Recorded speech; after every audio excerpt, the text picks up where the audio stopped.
All right, you are, and we are under the groove. This is where we get down with the get out. We see no evil, speak no evil, and hear no evil. Everything is above board. This is where people come first, man. Our people always first. People over paper. We get down with the get out. Y'all know how this go. This is touching bases with the people. Come on, Royal Group Congregation. Come on up in here. Let's get this thing cracking. Um, There's one thing I want to talk about tonight, and hopefully, everybody's on board and we can have this discussion. I have a question I want to ask. It's in my comment. I said Black Power. I'd like to know from the Royal Group Congregation and anyone who happened to come in here tonight and listen to us speak, what is Black Power? Can anyone explain or express that in such a way to where it's receptive, it's received, and people understand exactly what it is, or what it means, not just in general, but to them.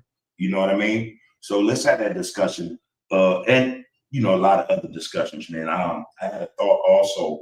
We're the people who turn oppression into art. This is what we do. This is what we do, and hey, make no mistake about it. We are the ones we rise above the BS, man. We continue to rise above the BS. And like now, in terms of what we're facing in our communities and societies, we will rise above that as well. I'm pretty sure of it. So, hey, man, welcome everybody. This is a grand rising. If you're here, man, in peace. You're fortunate, man. So take advantage of being, one of the fortunate ones to be present or just to be alive, man. That means a lot. I see you, James, man. Right back to you. Salute, bro. It's always a happy Tuesday. It's always a happy day when we could touch bases with the people. We connect, man. Be educated, give education, man. Give insight, man. Just love, in general, man. Let's do that like we always do it. I appreciate you here, bro. You go on to say, I hope all is well and groovy with you, King. Best wishes and blessings to you and yours. It's another day, another part of the battle. Keep striving and thriving in this eternal struggle we call life. Yeah, that's what it is, man. Life, in a struggle, or struggle in life, man. It's sad, but it is what it is. We're not going to complain. We're going to keep doing what our people been doing for so long. We continue to struggle. And in that struggle, from that struggle, we thrive. You know how we do it. We just do it. Everybody talk about it. They want to know. They want to know. If I could give any advice after that, I would say don't tell them. Don't tell them nothing. Let them go through what we've been through, and then, what I'm saying, they'll be privy to that knowledge, man, that understanding. Or how can I put it? Our resilience, so let's look at it like that. Again, James, appreciate you as always, brother. Hopefully you and yours are well. You guys continue to thrive and strive as well in this struggle, this battle that we call a struggle, man, life. All right. It's good to see you, bro. Black fist up high on mine as well, bro. One. B1 equals black first, people. All right. Little H time. 112. What? Front and center, man. I love it. Glad to see you as well, loved one. Salute right back to you, homie. Be two of them. It's good to see you, man. Hopefully, like I told James, man, this goes for everybody, so I don't have to keep reiterating what I'm saying. It's all love and respect up in here, man. It's an honor to see you here, man. We feel very grateful for having you, up in this get down with us, bro. Peace and love, peace and blessings to you and yours, all right? Jabarni, there you go. The Royal Black salute to you, big bro, and black love to the Royal Group Congregation. I know that sometimes when I say royal, it sounds like I'm saying world. I mean to correct that, man. That's just cool. It'd be stuff in my head, man. Sometimes I speak fast, and it makes sound as if I'm inarticulating words. They don't make sense or they don't match with what I'm saying. But the Royal Group Congregation, man, it's an honor to be a part of this group, man. And I'm hopeful that everyone feels the same way, man. This is a thing. It's a movement. This is a movement. Like we talked about, like we said, and I mean it, and I'm sure you guys mean it as well. We have to turn social media on its ear. We have to it's a part of, if you look at it correctly, if you look at social media, how we as Black people should view it, you see it as an oppressive apparatus. It's an oppressive apparatus, man. You know, and like everything that's been oppressive to us, we've overcome it. We're going to overcome social media as well. We're going to turn it on its ear. We're going to push, this movement is going to push for changing what we view mostly on social media, or what's on social media more than anything else. A lot of negativity, a lot of degradation, a lot of disrespect, a lot of a lack of love, a lack of unity, a lack of just our people not knowing and understanding who they are and how they should represent that. Let's change this, man. That's the whole mission. That's the whole mission, man. Let me correct myself. That's part of the mission. First step first. We're gonna take one step at a time, man. Our first attack should be on social media. Let's get that straight, man. That's what I say. Anyway, yeah, Giovanni, it's good to see you in this royal group congregation, brother. Peace and blessings to you and yours. I hope that you and yours are well as well, King. Keep pushing, keep striving, man. Bring positivity, man, to your unit, man. So wherever you step, man, bring that.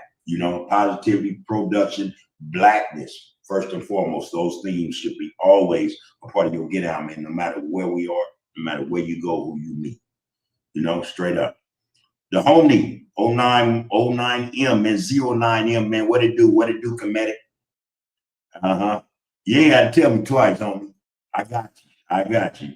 All right, he said, Bubba, this Comedic Aesthetics, it's my birthday, 55 today, and stepping. Much love and respect, bud. Listen, man, happy birthday, bro. Happy birthday. I think we were talking to C1 a week or two ago. It was somebody's birthday. And I'm going to tell you, like I told them, man, every day, man, celebrate life. Celebrate that day as this, hey, man, you got another one in. It's only one day, but still, it matters. All right? Take advantage of this situation, man, that you in, or this thing we call life, man, this process. Take advantage of it.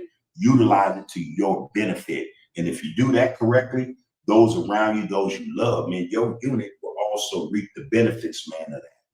So, hey, man, happy birthday, man, from me and mine to you, bro. Hey, enjoy yourself.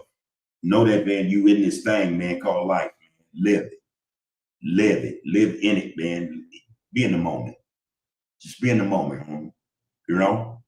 Be in the moment. Anything, man, that might want to stress you out or depress you or whatever, man, smile at that shit and keep it pushing. Keep it pushing. Don't let nothing take your energy, sap your energy, or deplete your energy, man. Keep that level of energy high, bro. So again, happy birthday, man. Wish you all the best, bro. Keep pushing.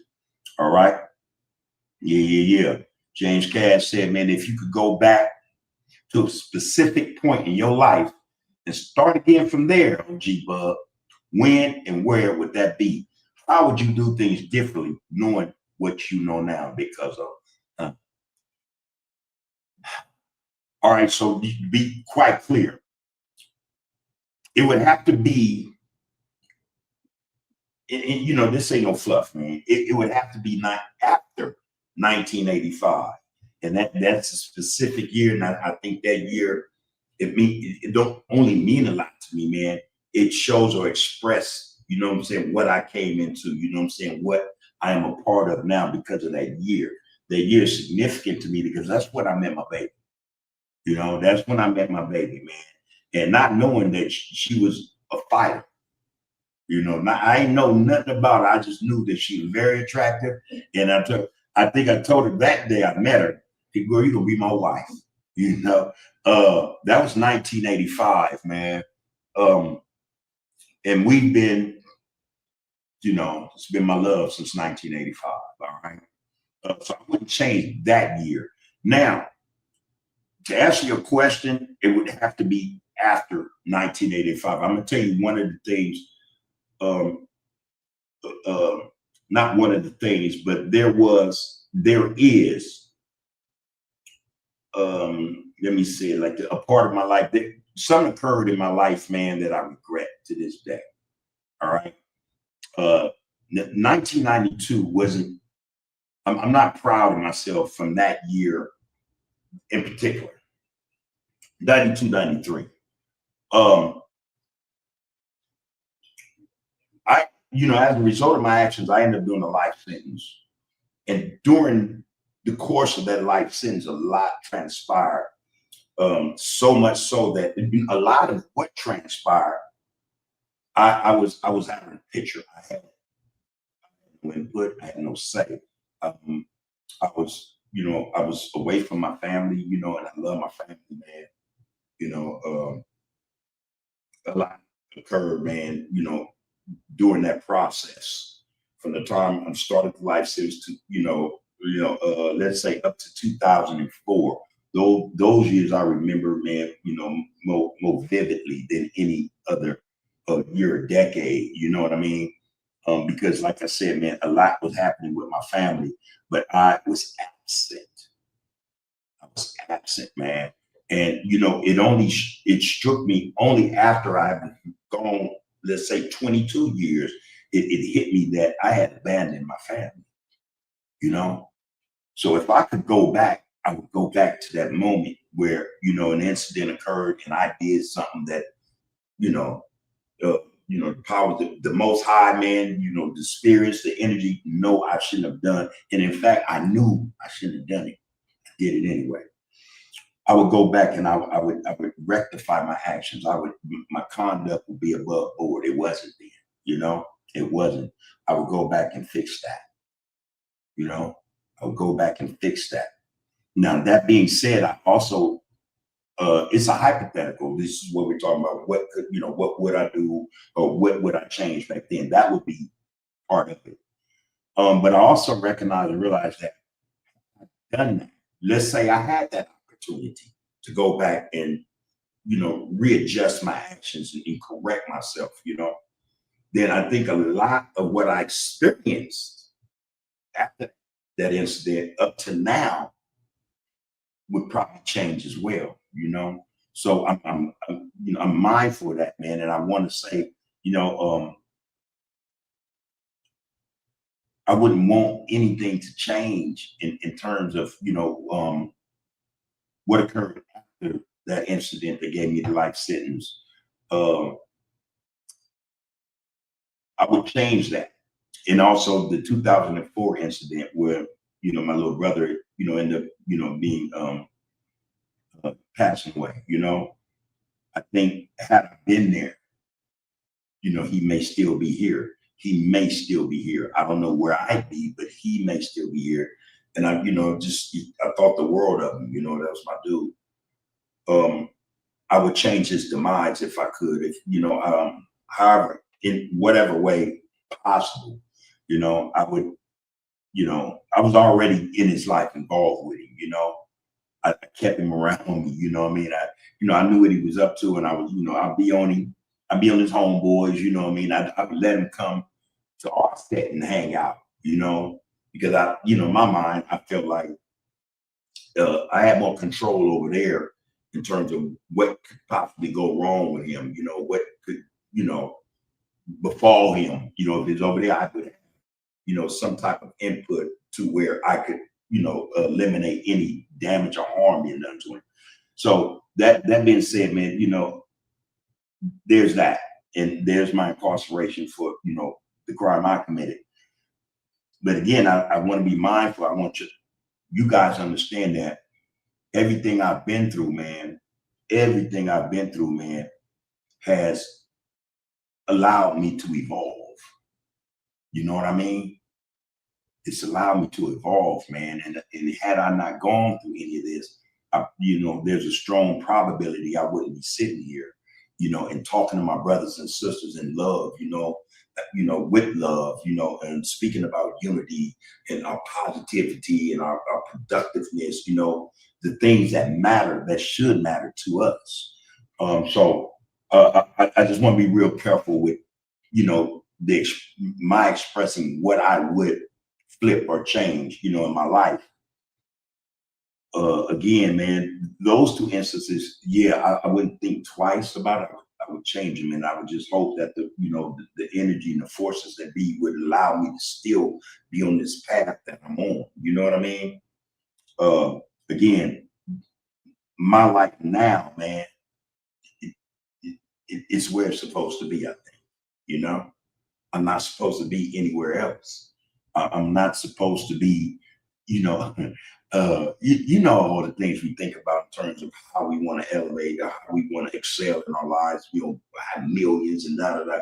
But I'm not tripping that. I think that I'm where I'm supposed to be. So everything that led up to where I am now, it played a role in making me the man, I profess, I know I am today.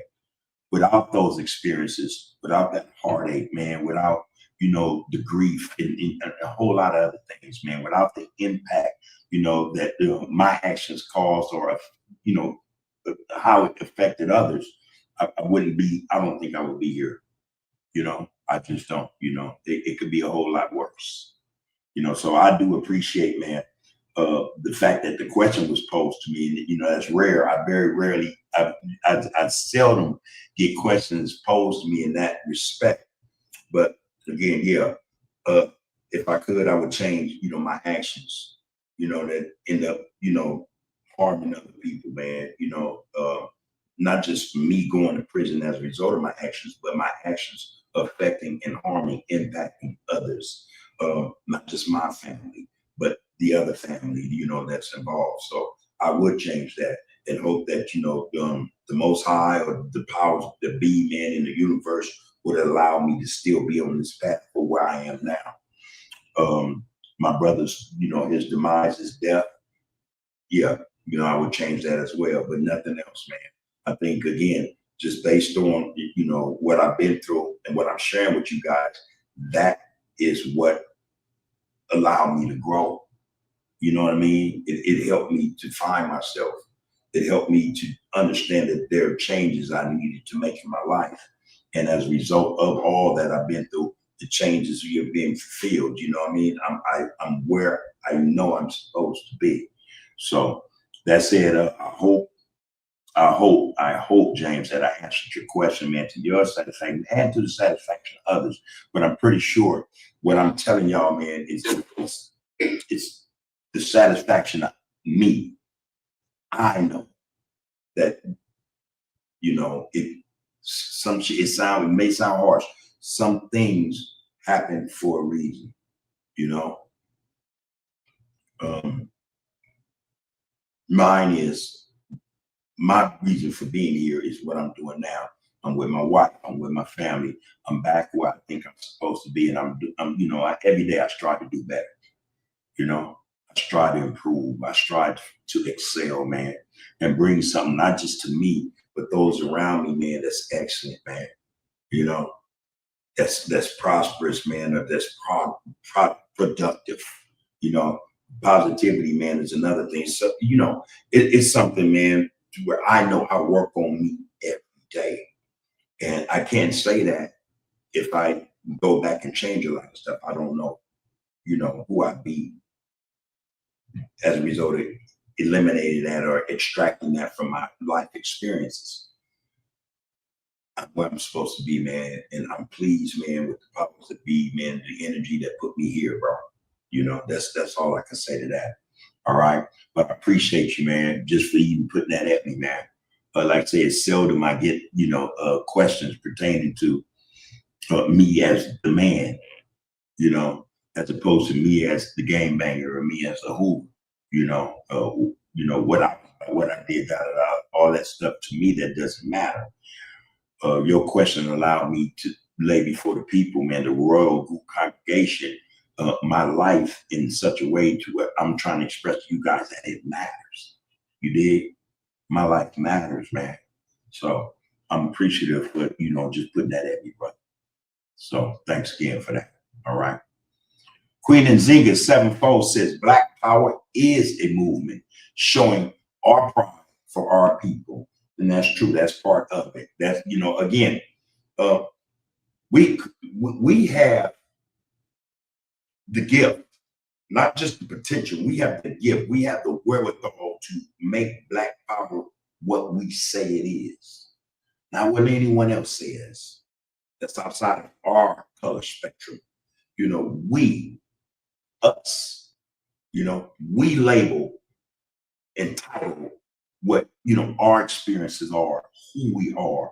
We have to take that power from other people. You know, we have other people who will label us, you know, who will tell the world and tell us, you know, as audacious as that is, who we are, what we're about, where we come from. We got to take that power from them. And see, this is part, if you really think about it, you line it up right. This is the issue with social media. See, social media is trying to portray us in a light that's not really us, you know? But somehow, some way, a lot of us are convinced that this is the way. You know, how social media portrays us is the way we want to be exposed or portrayed, you know, and I just think that's wrong.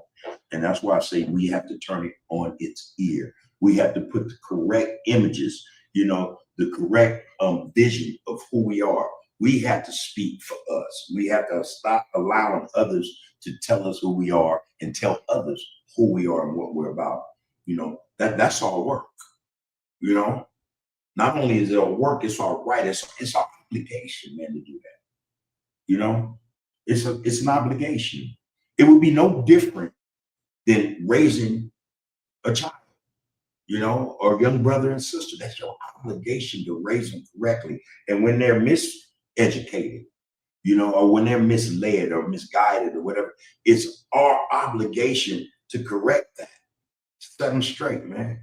You know, that's just, you know, that's not my take on it. That's my opinion. But I'm pretty sure if we get to the core of what this thing is really about, you know, again, us in this color spectrum, we have an obligation to set things straight, man, to speak for ourselves about our lives, you know. So there that is, man. Queen Nzinga said, Black power is a movement. Black power is a verb. Hey, man, that thing, it go. So I agree with her on that. She says, showing our pride for our people. Yeah, that's part of it. I don't know, man. I don't know. I'm of the mind that you know, if we don't if we don't do anything, if we don't execute this energy, which can be classified as power, because we have an energy, no one denies it. There's a certain energy we have, we carry with us no matter where we go. You know, we are those people. We stand out, man. You know, there's no one who does not recognize the power, the force, the energy, the aura, or whatever you want to call it. They see it, they know it, you know. If we don't push that, man, it won't get pushed. It won't get pushed, man. And that's why I say we have an obligation, man, to put this stuff front and center, you know, to our people first. Damn everybody else, man, because they already, you know, we're not trying to prove nothing to nobody, man. You know, we go about our day, we do what we do. And telling y'all, man, we survive better than most with nothing, you know. We always create something from nothing. You know, that's what we do. Again, we turn oppression into art. This is one of our aspects of Black power. You know, this is just one aspect of it. But Black power can also be considered, if you will, a political and social movement. All right. Now, this came about, man, let's say in the 60s and 70s. I would beg to differ. I'd say probably way before that. You know, it just wasn't labeled that. You know what I mean? It wasn't labeled that, but it emphasizes racial pride. For one, again, first, it's a social movement, a political and social movement, but it exemplifies or emphasizes racial pride, self-sufficiency, and the creation of Black political and economic power in order to achieve equality. I think that's another mistake we make as a people. We always want to be No, I get it. Receive the same, that everyone else is. You know what I mean? Don't put us, at the back of the bus, so to speak. Don't put us on the back burner. Give us what everyone else is getting. I say, man, we got to stop saying that. Just go for it. Hey, man, that's what we do. If somebody's talking about not giving us something, we know damn well as human beings, we have a right to. That is ours, man. That is ours to begin with. We ain't got to be marching and talking about nothing. Get it. Get it. Let our get down speak for itself. That's just my take on it, man. That's my take on it. But yeah, and that's another aspect of us. We are self-determined people. They don't tell other people that. They don't even tell us that. But you people are self-determined. Nah, they ain't got to tell us that. We know this stuff, man. But anyway, man, that's part of what Black Power is. And like I said, man, I think that there is, for everyone, not an opportunity, but a right to speak to what they consider Black Power to be, how it should be represented, how it should be, not only worn, but like I said, represented from within by each and every Black individual or person of color, So there that is, man. James Cash, man, he says, man, Black Power is the unconditional love of your brothers and sisters, being there for one another and staying down no matter what, as one whole entity, moving strong together in harmony in all aspects. That's Black Power. That's Black Power. I couldn't have said it better. The homie says, Black is the original state of existence. Power is control of reality from that original perspective. You read that again, because the homie, he go in, you want to read this shit 2-3 times to get the gist. He be having messages and gems inside of gems and messages. So you always want to do it. We got some brothers and sisters, when they speak, man, don't just read it once, man, and move on. Read that shit 2-3 times, man. Cause I find myself that's a habit, man. Cause I'm telling you, I could think you're saying one thing one way, and then it dawned on me after the movie. No, hey, let me go back and read it. Oh, okay, yeah. So, hey, man, the homie says, Black is the original state of existence. Power is control of reality from that original perspective. All right. And y'all know the homie don't be playing, man. Comedic, man, he be on this shit. And I think he be messing with us sometimes. He don't give us the full force of his understanding, his education. You know what I mean? Sometimes it's like that. You got to spoon feed us, man. Sometimes, it's necessary to be spoon fed. You don't stuff that down your throat all in one, you don't want one mouthful. Nah, you're going to choke.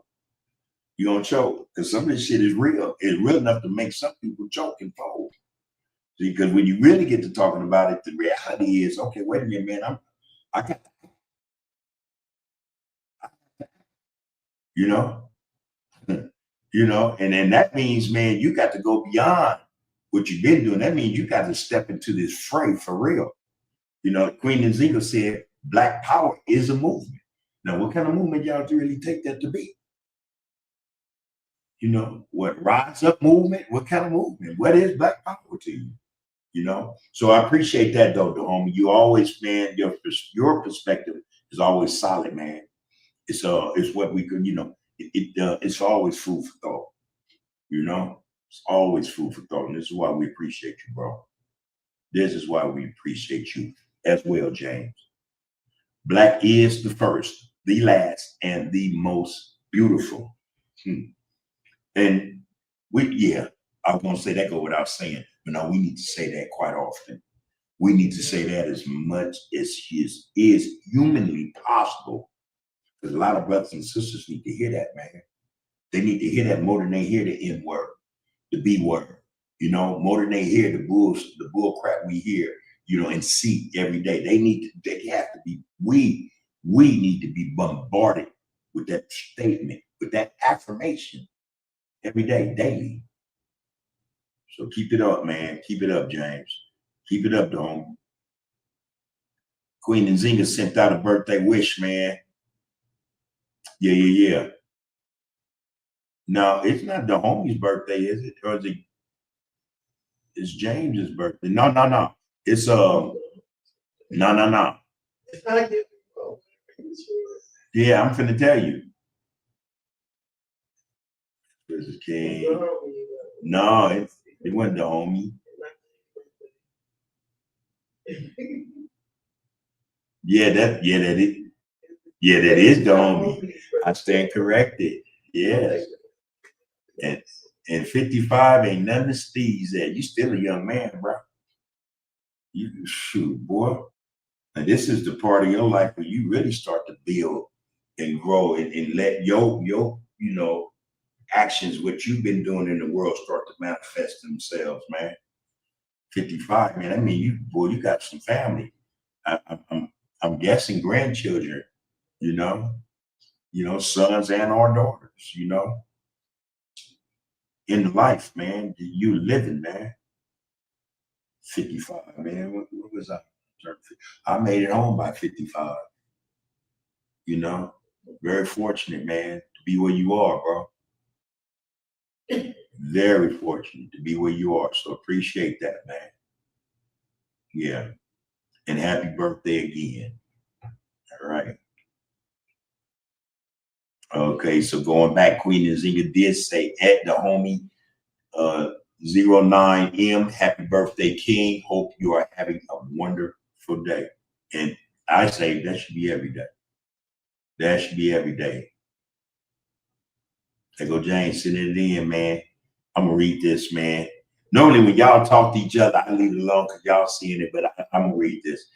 James Cash says, happy birthday, my brother, 55 and many more to come. Best wishes and blessings. All 365 are precious and we need as much as we're given. All right. Enjoy your life to the fullest, King. Salute the homie 09M1. Salute, bro, for real. Salute. Lisa Moore in the house.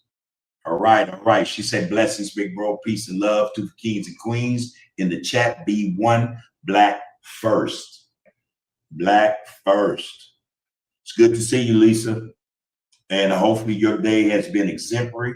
It's been above board, and you are a happy, joyful, energetic woman, Black woman, doing what she do, man, that's best for her and hers.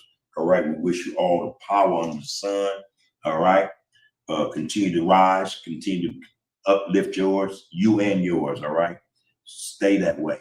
Don't change. All right.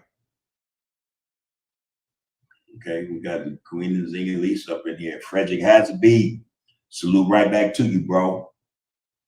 Give you 4 of them. All right, man. He said birthdays, the only real holiday.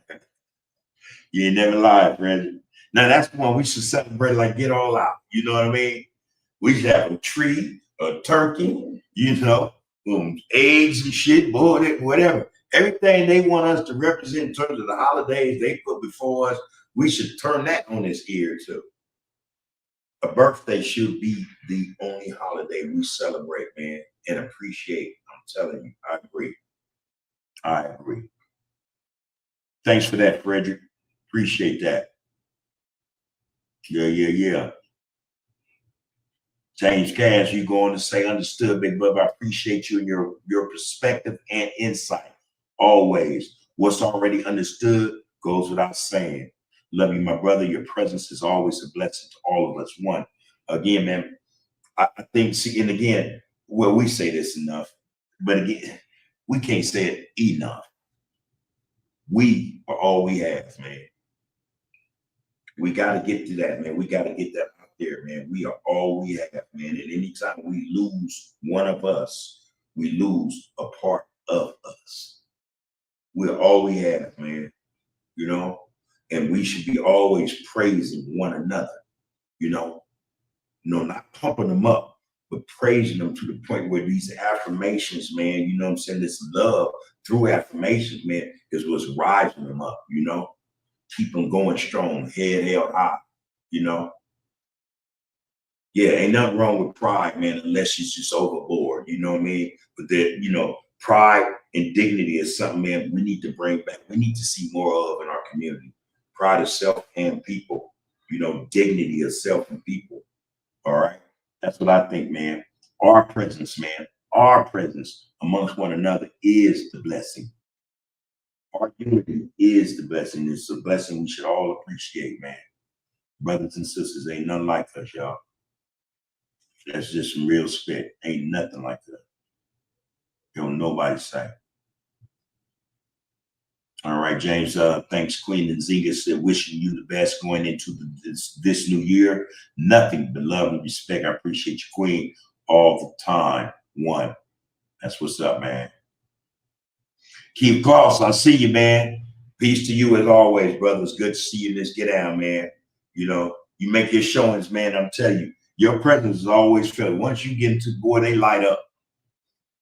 They love them some Keith, man. We all love Keith Kloss, man. This brother, man, is doing what he's doing, man. And we talked about this. I recall someone had something to say about people I bring on the show, and not in my defense or anyone else's. I'm just trying to be rational, man, trying to make sense. Let's be logical. Why would we not bring someone who has not only seen the world, but has done things on a level a lot of us will never, we'll never reach, we'll never get to? Why not paste that on social media and show that, hey, man, anything is possible?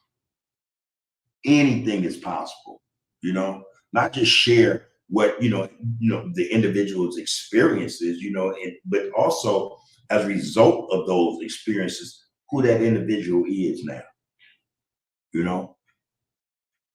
I think that's an eye opener. I think more young brothers and sisters need to see our brothers and sisters who've been through the storm, man, and come out, man, a little wet, you know what I'm saying, little drenched and shit, but still standing tall, still in this thing, this fight we call life, man.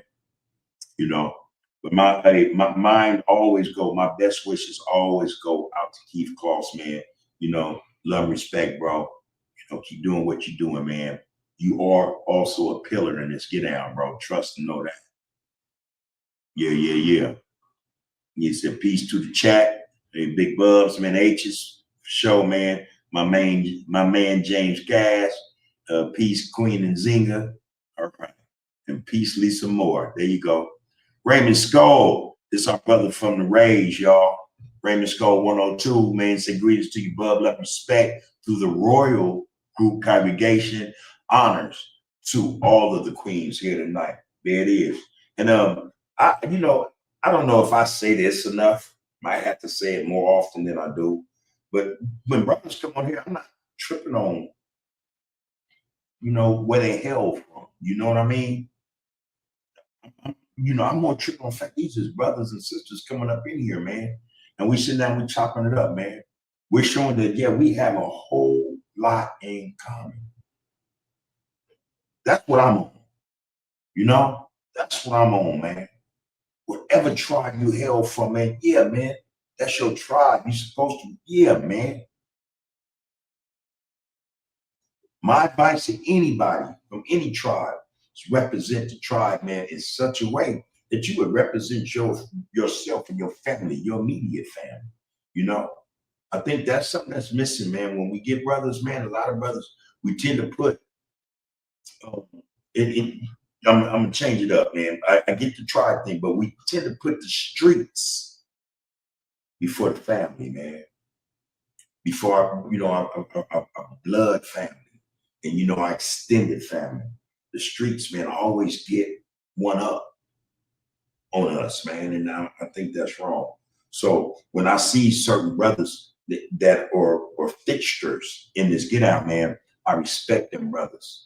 Not only do I respect them, I respect the tribe they hail from. See, because somebody in that tribe laced them right.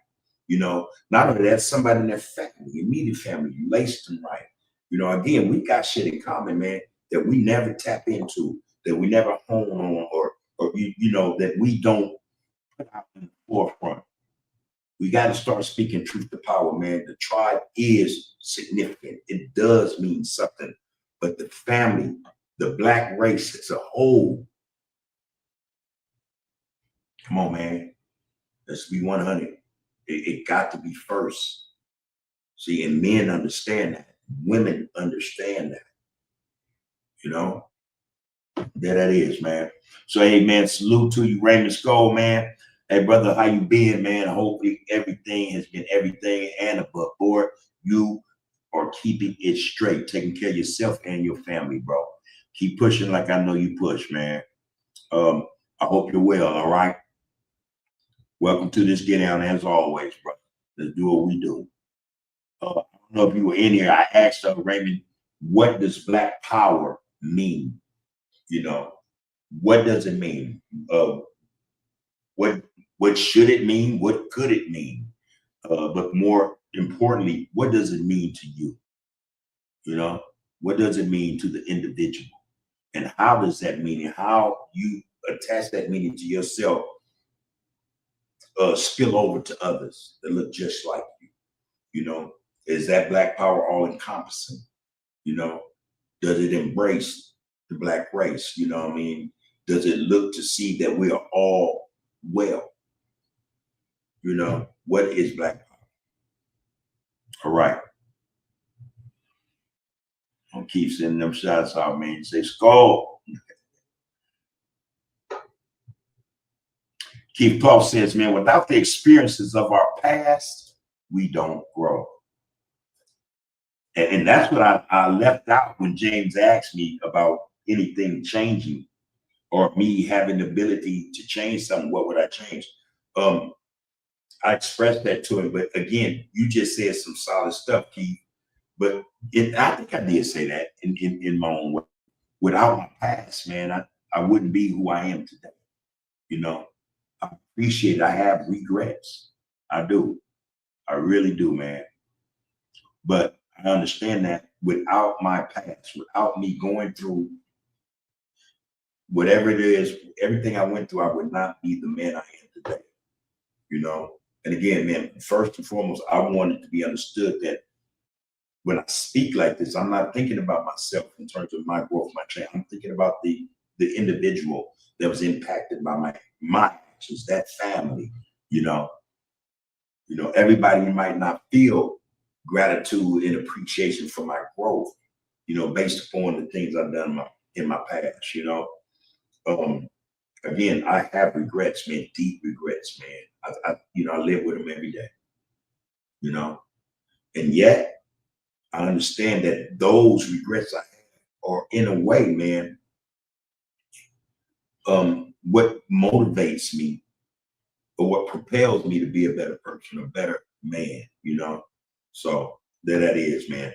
But again, Carlos, you hit the nail on the head. Without the experiences of our past, we don't grow. All right. Because of my past, I've grown. I can say, man, with dignity and for sure, man, a certain pride that I'm a man. And I love the man that I am. Not only that, I continue to grow. You know, I continue to grow, man. I continue to improve. And that's the ability we have. That's that energy we have. You know, we have that, man, to do just that. It's in us to grow, to improve, to excel. I've done it. And I'm pretty sure I'm not done. I'm not done. And neither are you, Keith. You know, that goes for everybody in the Royal Group congregation. But appreciate that comment, bro. James Cassidy, he hollering at you, man. Happy Tuesday, brother Keith Cross. I hope all is well with you, my brother. Nothing but love and respect to you to the fullest. I hope all is going well with you and yours. I appreciate you, King One.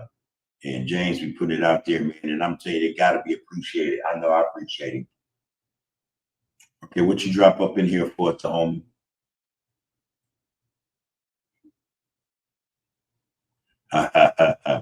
Hey, can you put that up for me?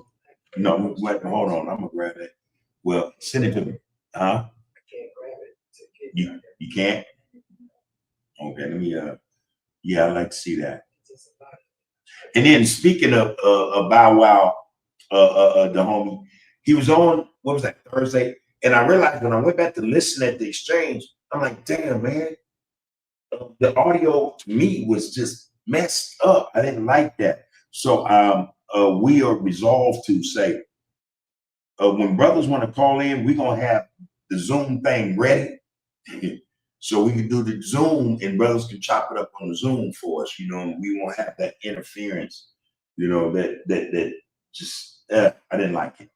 I didn't like it. So I'm committed to making sure that doesn't happen again. All right. So yeah, man. And Bow Wow's one of the homies, man. Way back cat right there, man. Way back cat right there.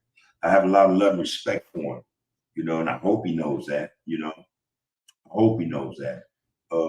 I think that his influence, not just in our community, but that touches and is a part of other communities, is something we need to see in action. You know what I mean? He's just one of many, man. I'm pretty sure that if these brothers decided, man, to start pushing this movement, we see some change almost overnight. A lot would change, man. Just in case he's listening, man, Bow Wow, love and respect, bro. You already know that, man. I hope the best for you and yours, man. Hope Walter's doing good as well, bro. All right. Peace. One love.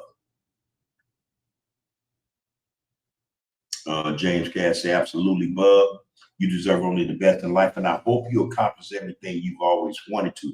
Power to you, my brother, in all your endeavors. Under the Groove, I most definitely am. That's where we are, man. This is Under the Groove podcast, and we are touching bases with the people. For those who don't know, like, share, comment. Hey, man, subscribe if you see fit. But we would appreciate the like, the shares, and the comments. The comments more than anything. Actually, come on in and chop it up with us. Give us a piece of your mind respectfully. All right. This is what we do here, man. We're about respect. We about love and respect. We keep everything above board here. This is where we focus on the focus. We try to educate each other and be educated by one another. Each one teach one. Each one here will reach one. This is what we do, man. We reach out to our brothers and sisters. So I appreciate that, man. I appreciate everybody that's coming up in here, y'all. We appreciate it. He say, Queen Zia, hey sis, she's got the flu. Oh man, I hope she gets well, bro. Yeah. He's on the patio straight Justin. Yeah, that fresh air, right?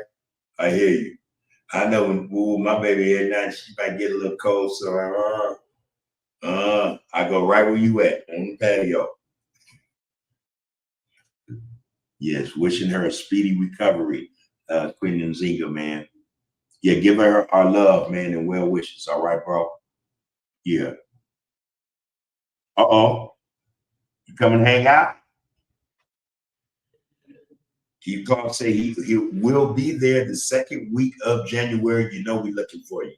We will be looking for you. And hopefully, if it's in your schedule, you got time, man, you and the wife, man, we go get a bite to eat, man. Let's really improve on our bond, man, and our conversation, man. Let's see what that do. All right. So if you're here, man, and you, man, we'd love to see you, man. We would love to see you. All right. At Big Devil 3997 say Boss Claus. Big Dev, man. Boss Claus say Big Dev, what's up, bro? Cool and homie, just checking out the groove, man. Appreciate you in here, Big Dev. Appreciate that.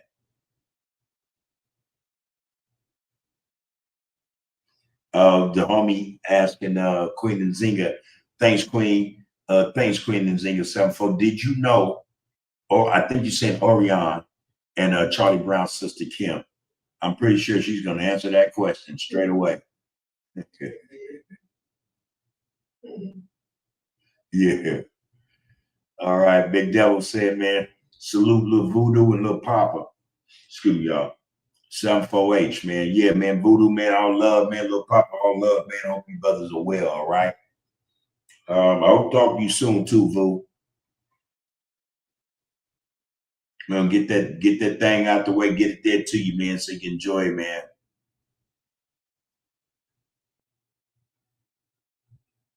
All right. Oh, that's a good one, Keith Claus. Keith Claus, a big deal. When we gonna see you on here? Real spit, right?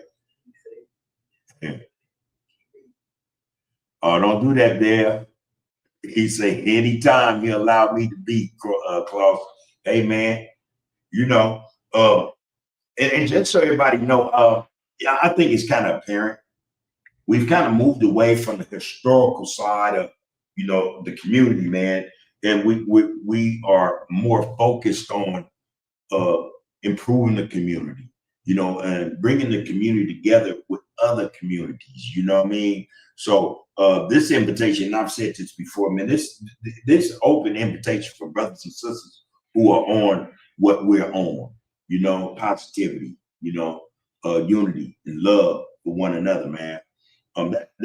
That invitation that remains open to anybody, man, as long as you come in with the understanding that your being here, your presence here is to disseminate, to give to the people, man, a greater understanding of what love, unity is from your perspective. You know what I mean? And how you see love and unity can serve them as much as it serves you. So you're more than welcome, Big Dale.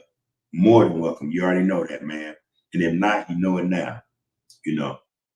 My only thing is, for those that don't know, don't come on with the BS. That's all. And I'm not saying that to you, Big Dale. That's just for people in general. This ain't the place for it, y'all. We need all the healing we can get, man. The healing and love we can get as a people. We need it. Yeah, hey, Clark, I see it. That's why I said what I said. I see it. Okay, we're gonna hold them to that. Yeah, we're gonna hold them to that.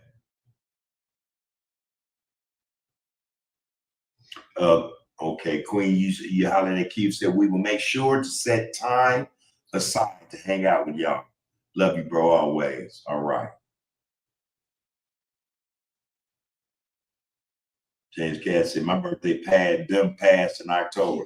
I'm a little trying. Yeah. Hey, that was my bad, James. I'm sitting up Queen and Zing on the thing, and the comments said this was the homies. I swear I thought it was James. So yeah, I stand corrected. Hey, and that's why she's the queen. I stand corrected. I'm telling you, man, it's something about being with the one you love and being corrected and not being offended. You know what I mean? Uh, allowing, the one you love to be who she or he is. You know what I mean? I think that's good for the other individual. It's good for the unit. It's good for the bond, the love. It's good for understanding and acceptance, man. So I'm to the point now. I say this quite often, and in a joking way, but I appreciate my baby. Girl, you lucky. I said, girl, you lucky. Or one of my favorites is, it couldn't be nobody else. You know what I mean? It couldn't be nobody else, man. Checking me up, putting me right, And I say that only because my baby knows, you know, my baby, I know it's not only that she know me, she loves me. So, I don't have no issues with my baby about nothing. And I can disagree with her. That's typical. You're right. It's okay, Mom.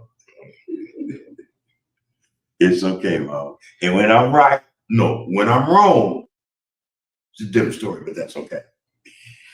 Still my man. Yeah, man. That's what's up.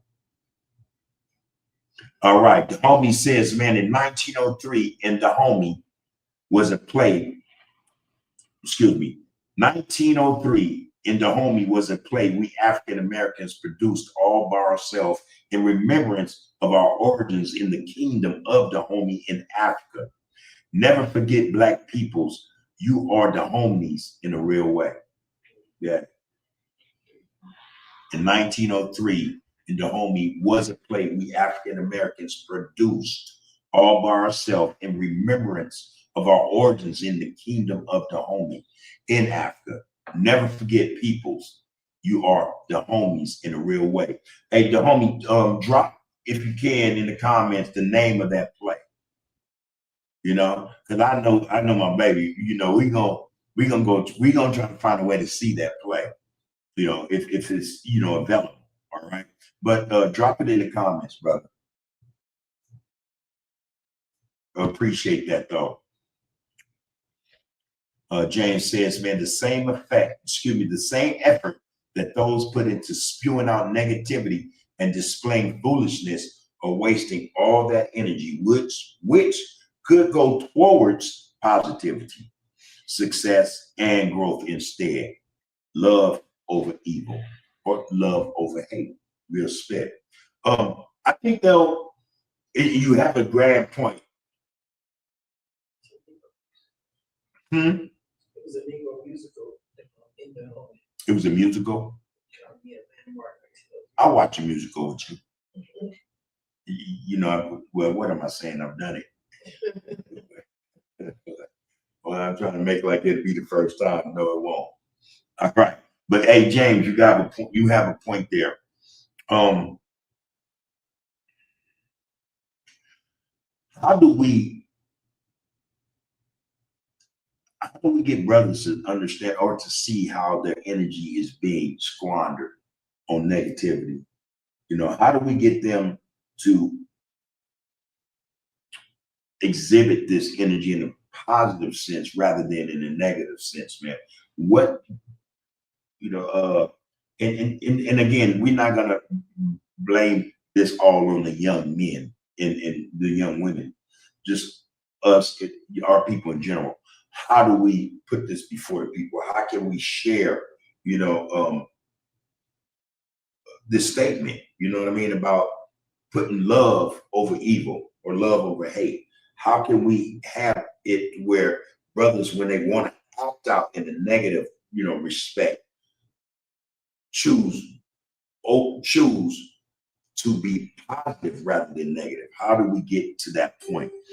You know, and that's something we have to start speaking on. Um, I've been, man, I've been hanging around a different perspective of late. Sisters, and I mean, man, these sisters, I'm telling y'all, they are phenomenal powerhouses. You know, they're doing their thing, man. These sisters, man, continue to rise, man, and elevate. They are awake now. Uh, I was with Bonnie Williams the other day, man. Tookie Williams' ex-wife. We chopped it up, man. Had a good sit down with her. This sister is something else, you know, something else, you know. Uh, it's sisters like her, uh, Soldier Denise, Yacinda, Lasite, Miss Cat, and we just recently met the sister Mary out of the kitchens. You know, Runtsler sister, rest in peace. These sisters, man, they're not playing, man. And just to hear them speak, that perspective, I'm telling you, it gives me a renewed sense of responsibility. You know, when they sat out, I sat here, man, with 7, 8 sisters the other day. I was the only guy here. And they know how to organize, they know how to plan, they know how to agree to disagree. You know, they know how to do the damn thing, man, in such a way, man, it'll put brothers to shame. Some of us, anyway, because I trust that there are a lot of us men who know how to sit down and agree to disagree. You know, who can plan, who can organize, who can do these things as well. Just in a lot of respects, they're few and far between. These sisters, though, man, they're in abundance, man. I think there are more sisters awake now than there are brothers. So I'm saying that to say we have to catch up, man. We have to catch up. We have to match this energy, man, with these sisters, man. And our perspective. perspective has to be put out there on the forefront more readily, man. And in fact, not just more readily, man. You know, we got to be quick about it, but we need to do it in such a way where we're doing it, and we're doing it with consistency. You know, with consistency. We man, we got our foot on the pedal, man. You know, let's do this, man, in support of the sisters, you know, who are in support of us. You know, we need to have more brothers up here, man. Not just on, and again, you guys, I hope I'm very clear when I say this, not just on Under the Groove podcast, you know, um, on podcasts that dispense with positivity, with unity, you know, with love for us, our time. You know, we have to find these people, man, and invite ourselves if we have to. Say, come on your podcast. I got something to say. It's good. You know, it's educational. You know, it's insightful. You know, it's about love and unity. We have to do this, man. You know, let's play our role to such an extent where you know we're side by side with our sisters, man, in this movement. You know, we have to be side by side with them in this movement in order for it to actually go somewhere. All right. All right, C1 Dead, I see you. I see you. She said, great sit down, ladies. And the most recent one was a good watch. Uncle, need to fix your audio for the next one. True that. And I was just saying about the thing we had Bow Wow on here, and that was all bad. I know the problem. It was my fault. It was my fault. I'm turning knobs that I shouldn't have touched them. All right. So I just made a commitment, C1, and this goes out to everybody. The production will be above board. This will not happen again. I'm tired of that happening as much as everybody else. Let's get it right. I will get it right. All right. But I appreciate you watching it nonetheless, and giving us the props that, you know, well, the sisters, man, like I said, they went, you know, above board, man. Just, you know, having this conversation, man. I actually thought to myself while they were sitting here, you know, having the discussions they were having, we should have had an audience in here. It should have been other people in here just getting a bar of this, man. You know, that's how I saw that. You know, that I reflected on that. Like, hey, man, you know, because we got the chairs, we got the room. You know, come and meet these sisters, man, and hang out, man. You know, break bread and have these discussions, man. In fact, we can keep the camera rolling.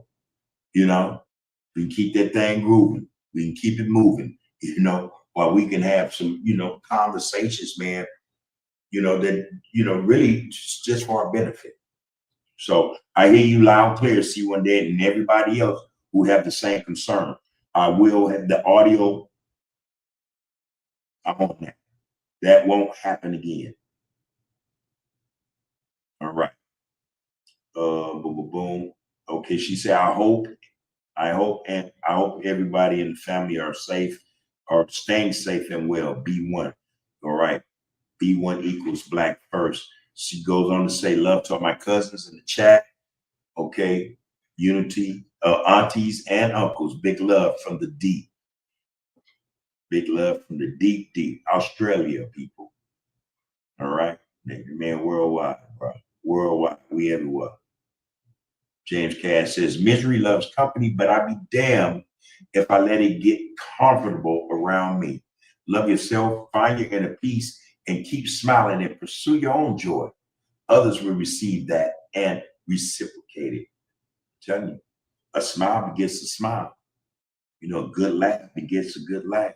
Love begets love, man. You know, that's true. That is true. All right, all right, all right. To the loved one, Fish, man. I got your text just now, brother. Good evening to you as well. Hopefully everything is everything, and you and the fam are well, bro. One love, homie. One love. Keith Claus says, I never saw my life transitioning to the place it's at today, bro. It's mandatory that I show our people that anything is possible. Not doing so is a big misrepresentation. This is what we're talking about. All right. Um, and I take that, man, to be your truth, and I know that you mean that. That's the thing, though, Creef. We get a lot of, we hear and we see a lot of misrepresentation on levels, man, that should not be. That should not be. You know, um, that's a fact, man. And a lot of brothers and sisters don't find it mandatory to be the light, show the way, or be that example. A lot of them don't see that like that, bro. And therein lies the problem. You know, that's part of the problem. That's a lot of the reason why we're in the position we're in. We have a lot of brothers, men who have responsibility, but is shucking that responsibility.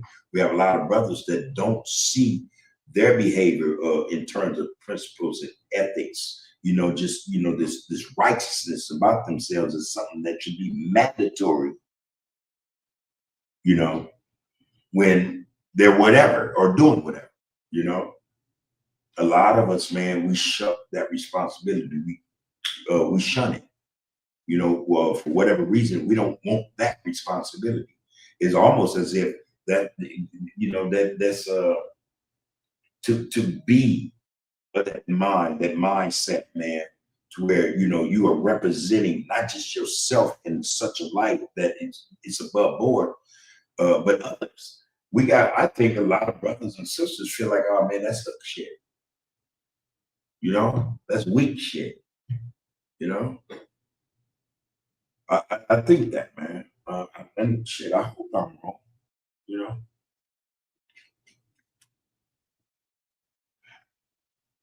I hope that I'm wrong, man. But it should be mandatory that we show our people that anything is possible.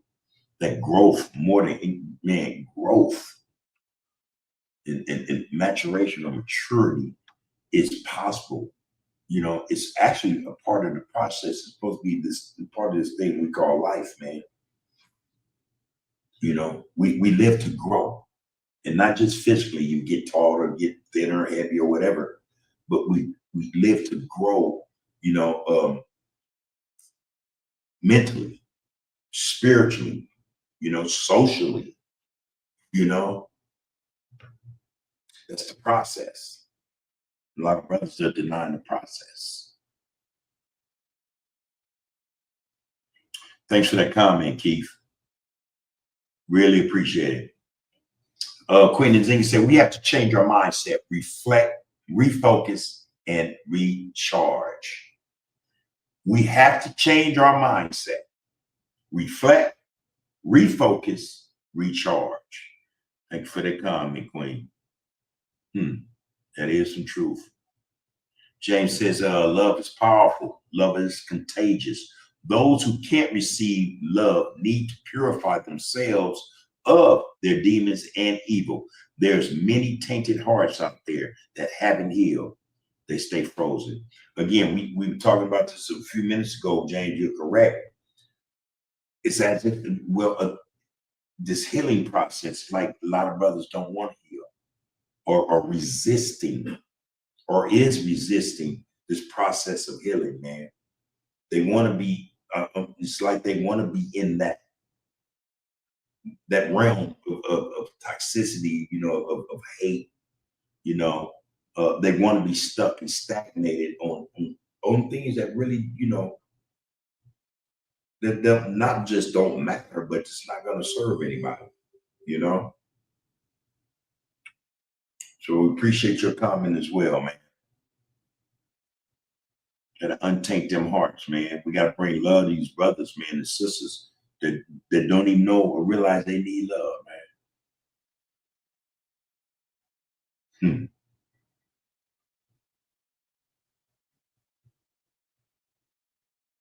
Okay, that's I missed something.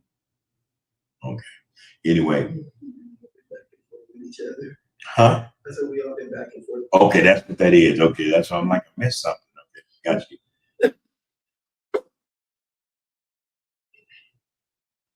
Okay, I can read that one. Queen Nzinga says, see one day is sending love and hugs to you, my queen. There you go. You reply, C1, saying, sending you all my love and hugs. On TPS, I'm entering into Nadoic Week Fashion Week, making indigenous culture couture for a competition for indigenous people only. I hope we get some pictures of that, C1. Yeah, I hope we get some pictures of that. And we can put those in the community chat in it. Because there's a site also on the platform where community can say a whole lot, and we can put that in there. You know, photographs, comments, you know, poems, whatever.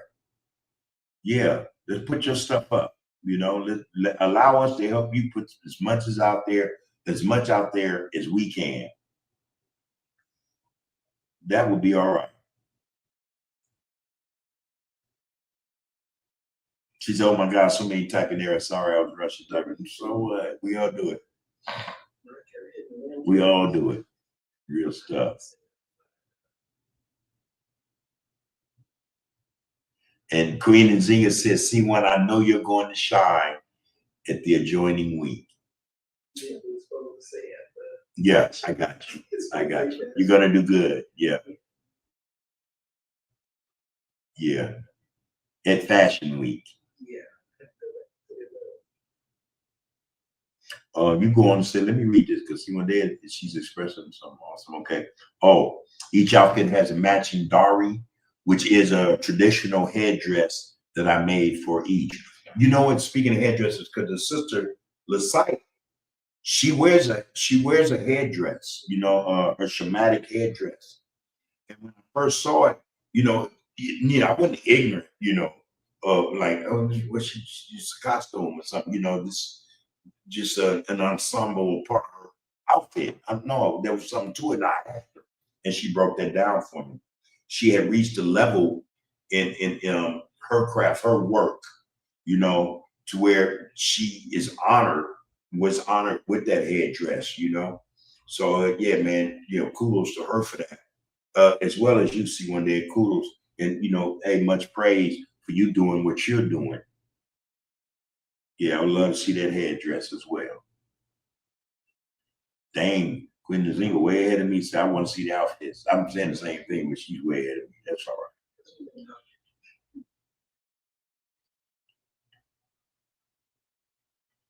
She says, C1 did say, I hope you and the family are okay, Auntie. Sending healing energy to you and your family.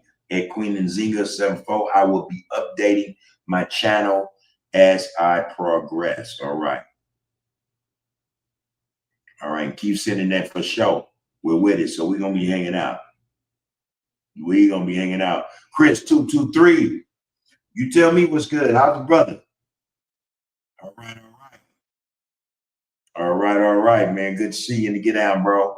Hopefully everything's everything and above board with you and yours, brother. We send our love and blessings to you guys as well. All right. Yeah.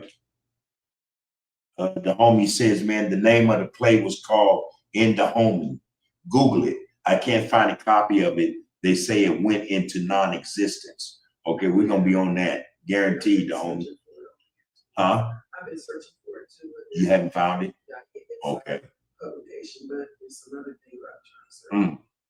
We got to see if we can find a way to get that, man. We network and do that as a unit. Pope Mitchell Podcast TV. What it do, loved one? You say salute to you, Bub, and at UTG and the brothers and sisters. All right, the kings and queens. I see you, bro. How you doing, man? All right. Good to see you. Yeah, I got that picture, man. I put that picture in my collection, man, that you sent me of the boy, CMC. Yeah. That's a good look, man. That's a good look. Out there rubbing elbows, man, with the stars. Do your thing, homie. Pope Mitchell goes on to say, man, back in it to win it. Another great interview with the women, man. Yeah, man, I'm telling y'all, man, the atmosphere was just great. It was electric. I didn't realize after the fact. I messed up. I'm touching on knobs on the thing I shouldn't have touched. It was already set. And you know, I'm gonna take that one on the chin. I was telling uh, the Royal Root congregation and others that will not happen again. We're gonna make sure that the audio is boom above board. You know what I mean? Straight, no more issues. That you know that one time too many. You know, it's been 2 or 3 times. That yeah, that's gonna stop. So I got that. I appreciate you watching the piece anyway, bro. Hey, the sisters are bringing it, Keith. And I'm telling you, boy, look here, I'm gonna tell you again, man, to think about our sisters, black women, man, look here, man, they would get some stuff done. They would take over the get down. You know, I'm just okay, look here, we coming back on Whoop. Okay, yeah, you more than welcome.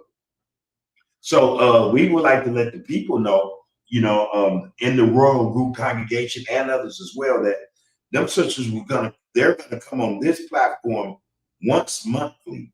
I mean, that's just scheduled together. Now they'll come individually, you know, because there's a whole lot these sisters have to offer our community, man. So I'm trying to have them here as much as possible. Now I say that to say this. I'm also we're looking for brothers, man, to come with the business, y'all. Come with the business. Let's match this energy. You know, this is our work, man. We have to do this.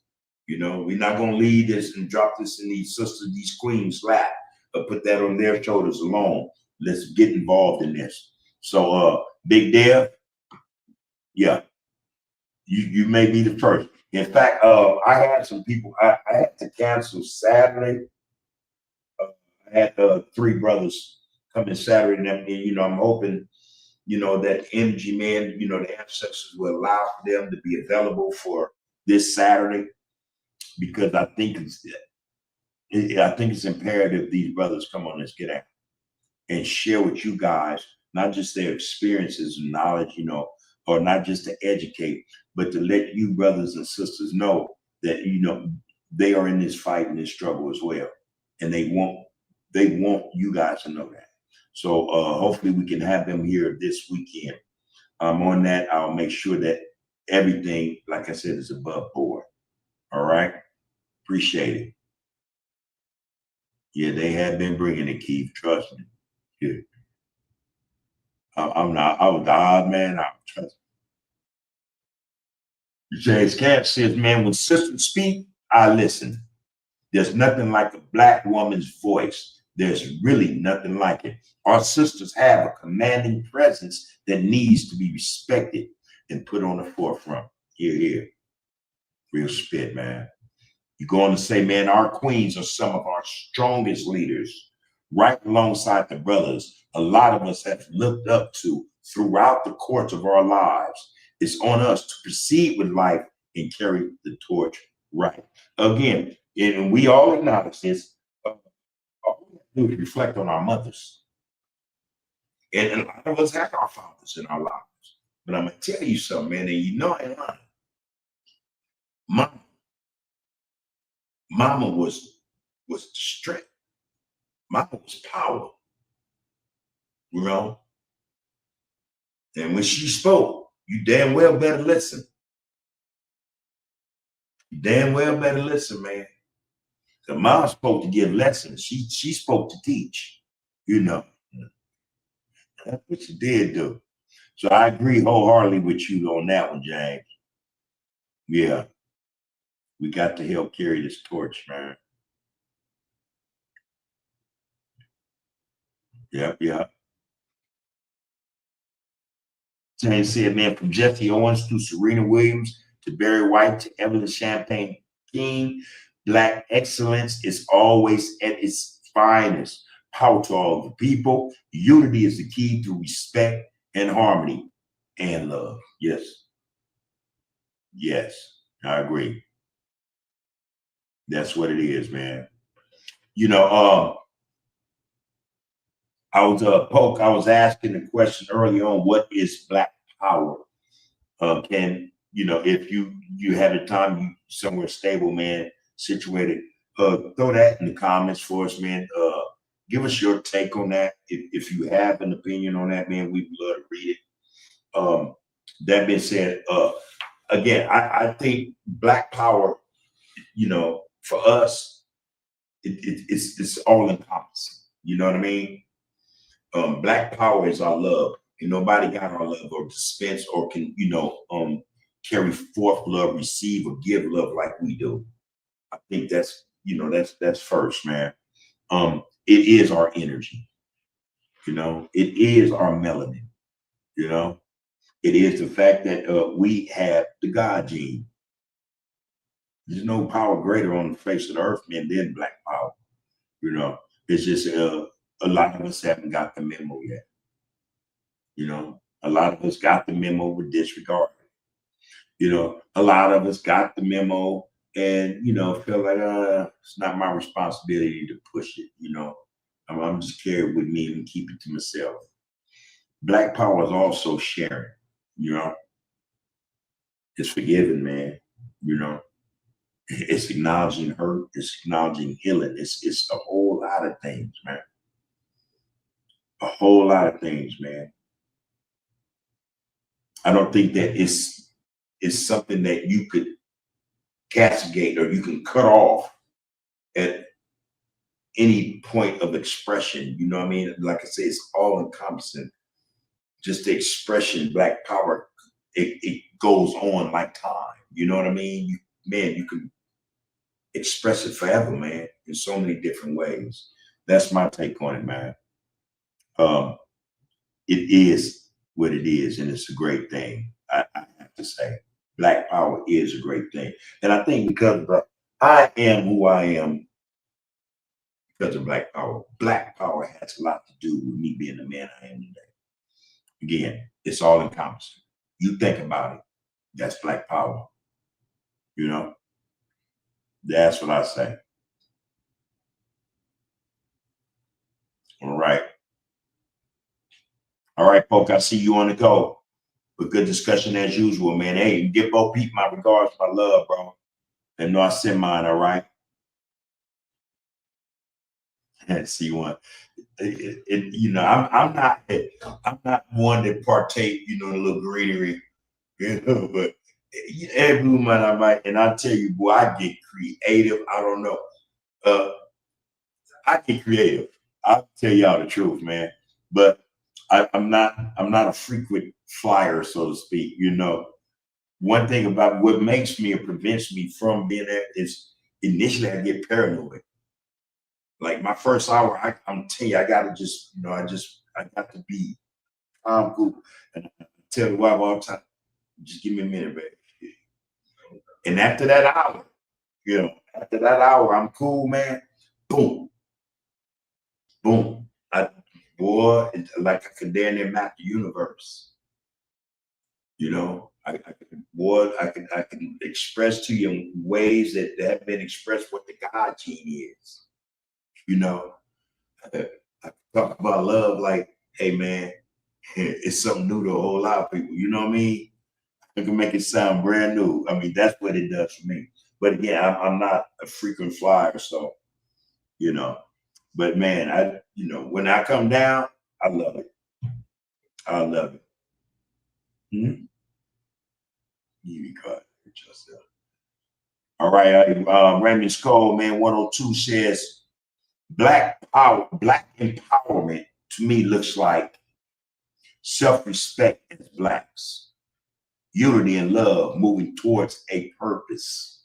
It's acknowledgement of one another, which is important for character growth. Hmm. Huh.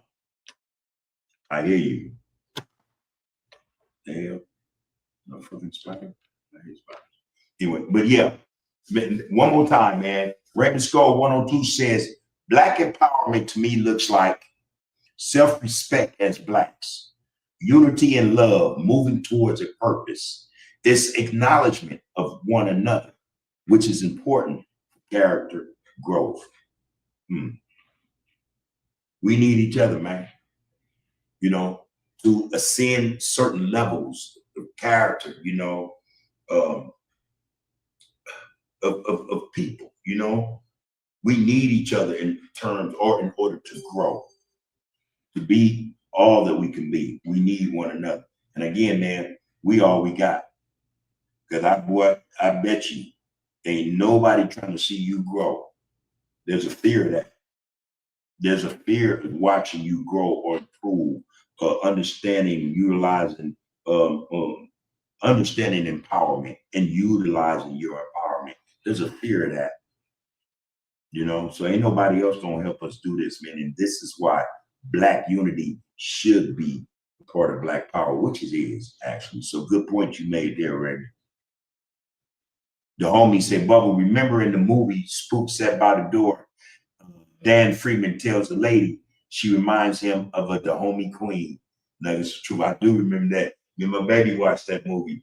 I'm telling you, I didn't know it was a movie. I read the book, right? Long time ago, read the book. I didn't know it was a movie until I think I'm about to get ready to come home, man. And I ran across the movie. I I didn't like the way it ended, but that's okay. Because it gave you, you get use your imagination from that point on. It was on and cracking. And I was lit, man. I was fired up, man, watching that movie. But yeah, he did tell his sister, you remind me of a Dahomey queen. I remember that. Chevy 3684 said, much love, respect, but bro, keep on doing that good stuff. United, we stand. Divided, we fall. United, we stand. I get what you mean. Divided, we fall.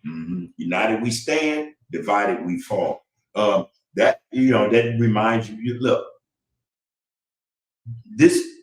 that's what they mean by divide and conquer.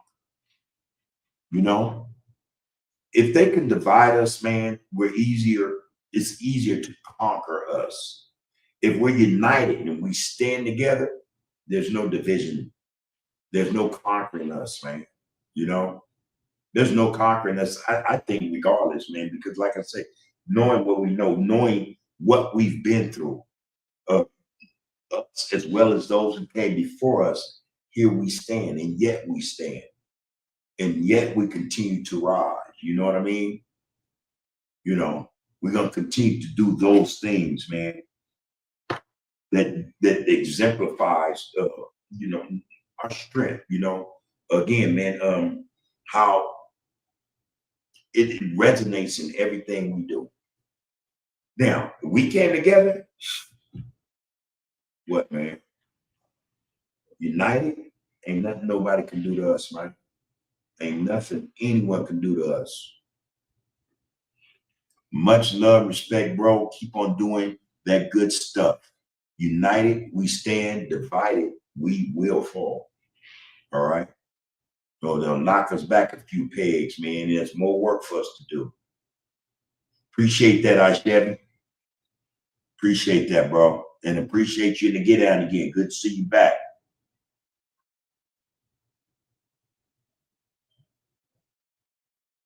Yeah. See one going in. She said, I've been talking every day. Y'all can read that. Okay, now I'm gonna read that. She said, I've been talking every day since I was 12, so I have a very high tolerance. It helps me with my autism, ADHD, and CPTSD. All right. And I hope you just, by the way, what you're talking about. I would suggest you grow your own stuff too, if that's possible.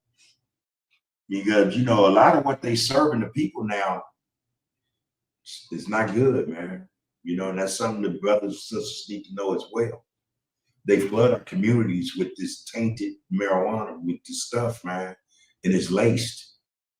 It got all kind of chemicals in it, and no telling what else.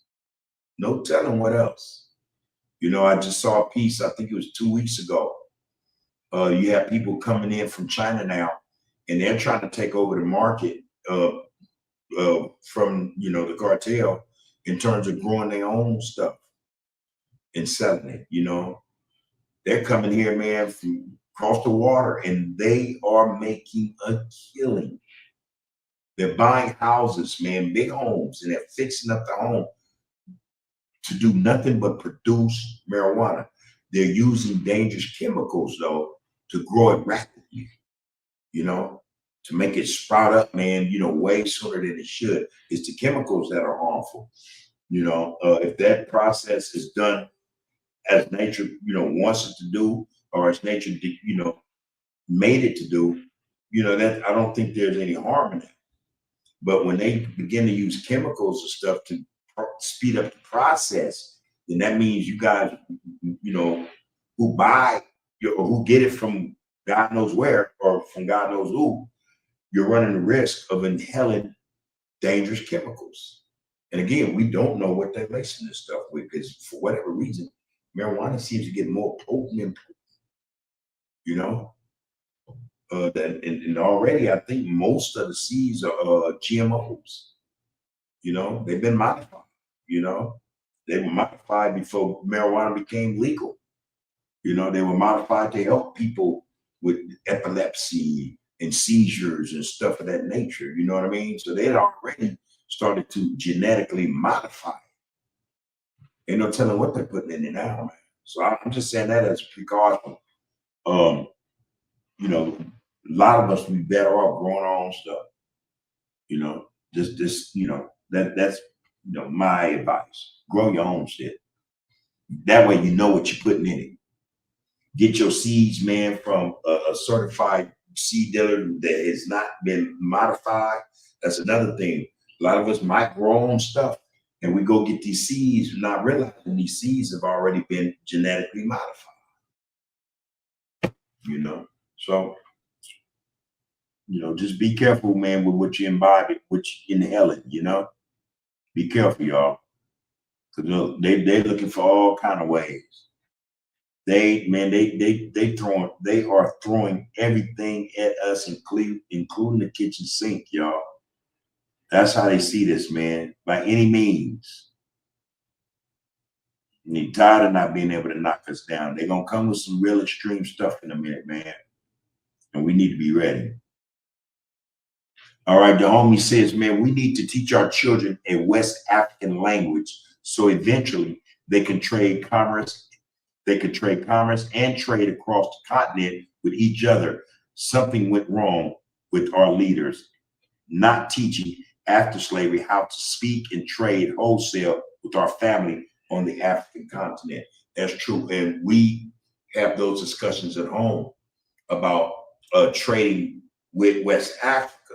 Not only that, but setting up businesses over there, sponsoring farmers over there, and doing the business like that. That's something that can be done. And truth be told, a lot of them look to connect with us for that reason. A lot of them actually do. As far as the language go, I think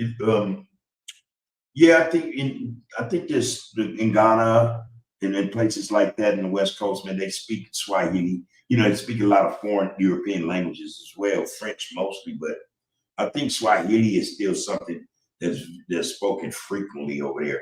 And the Swahili I think it's a relatively easy language to learn. I think so. So that's something that could be considered in terms of teaching our children another language. The West Coast of Africa, if you look it up, can you look that up and see, if Swahili, where is it spoken on the West Coast, on the West Coast of Africa? I think that I think by far is an easy language for us to learn because I think it triggers some of us. Once we start, it could trigger something in us, and it should be an easy lesson for us. An easy language to learn because it's hard. East Africa with its strongest presence in Tanzania, Kenya, and Uganda.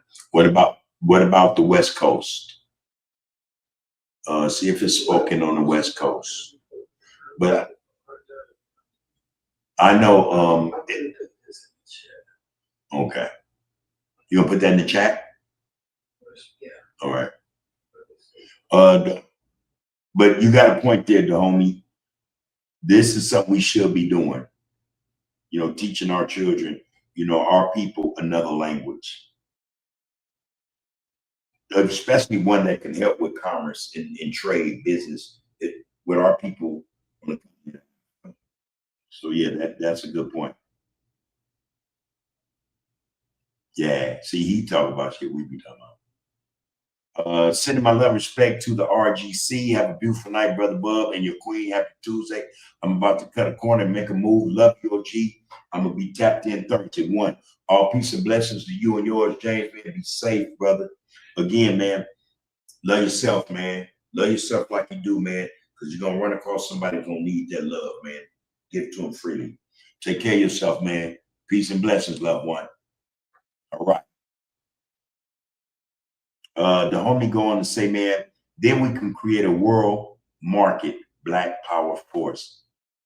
And then I think you got a point, man, but this is part of the reason or some of the reason why we see us going through a lot of stuff we're going through, because I think the move is to keep us ignorant, keep us out of you know, that spectrum, business, trade, you know, with our people across the water. A lot of stuff is done. We take a lot of stuff for granted, but a lot of stuff is done to keep us off the world stage, to keep us out of business matters, financial matters, you know, things of that nature. You know, running business, corporations. It's done that. It's done like it's done to us for a reason. So yeah, I man, I don't disagree with you at all, bro. These are things we need to be doing. Let me turn this from okay. Yeah, that makes all the sense in the world right there, bro.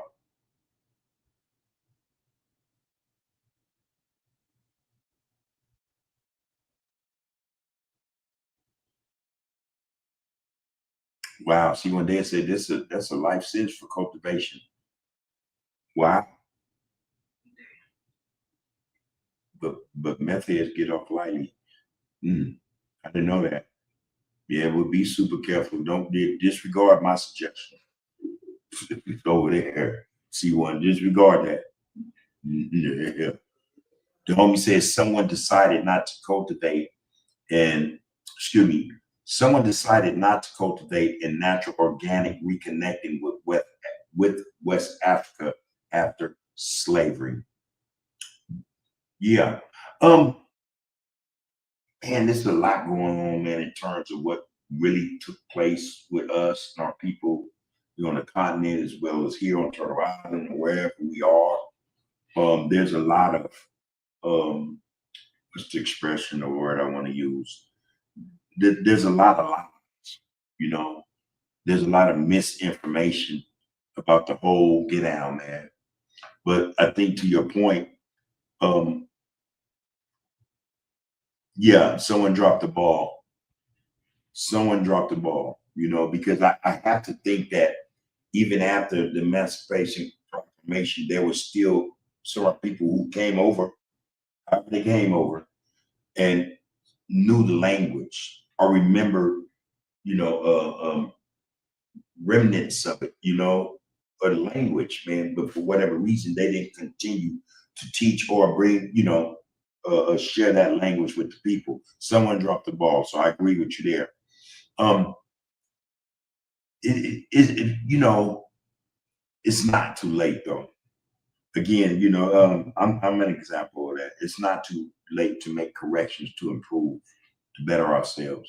We just have to be willing to do it. So if another language is something that we need to instill in our youth and ourselves, this is something we should start working on, so that, you know, we can go if we choose to across the waters or make a phone call across the waters and link up, you know, make business connections with our people. We can speak the language to such a degree where it's understood what we're trying to do, you know? That's what, you know, I agree with you on that one though, the homie. I do. That's something that we can do.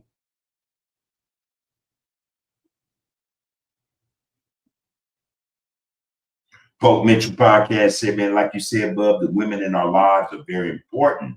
But without the black man, black power is not at its fullest potential. Of course. Again, man, this is just one aspect of the black power, one perspective. And we need to two to come together to meld, to join together, man, to make that thing, that force, to make that force, man, all powerful. I don't disagree with you. We both genders, both the black man and woman, have to come together, work together, man, in order for that black power to be something that can be realized. You know what I mean? I don't disagree with you, bro. So we have the sisters, our mother queens, man, our goddesses. They come, they hang out, and they do what they do. Where we at? Where are we as the other half? This force. You know what I mean? This power structure. Where are we? We have to start making these moves too. We have to start organizing. We have to get to the point where we can sit down and agree to disagree and still be men, still be respectful and dignified.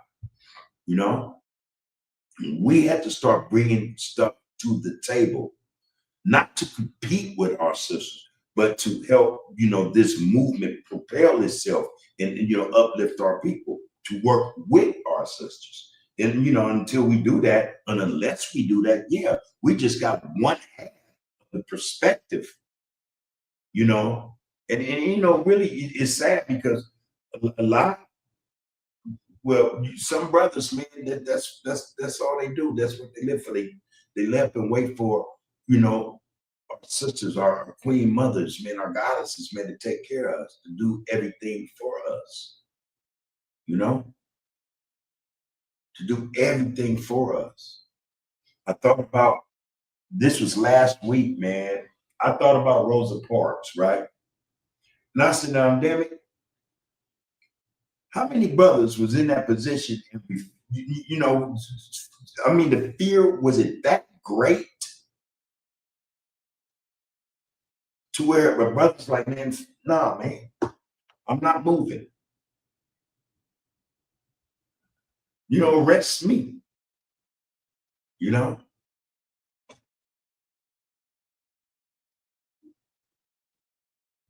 I mean, it's just an example in terms of what sisters are willing to do as opposed to what brothers are willing to do. I mean, especially in a lot of movements or in these struggles that we face with other people, man. I don't know, man. The sisters have always been, I think, the force that is willing to go the extra mile, not just to get a point across, but to change something.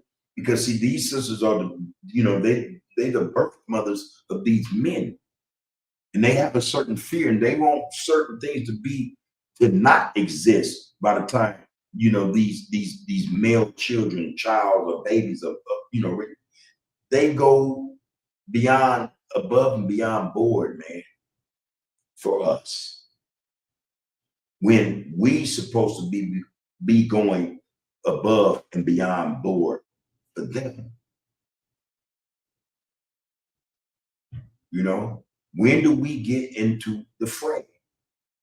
When do we get into the fight, man? For real, and represent it, man. Represent our women, man. Our queens, our goddesses, man. Our mothers, our wives, our daughters, our nieces. When do we let them know or show them? I'm doing this because it's supposed to be done. It's mandatory. I protect you. I do everything I can to make sure that you're all right in this world. When, So, you have a good point. Yet, you said, but without, the black man, black power is not it, of course. I don't think sisters are preventing us from getting into this fray, man, this fight. And it's a fight, man. We are in war. We are in war. They're not stopping us. You know, and if we pay attention, they say, hey man, where are y'all? Where y'all at?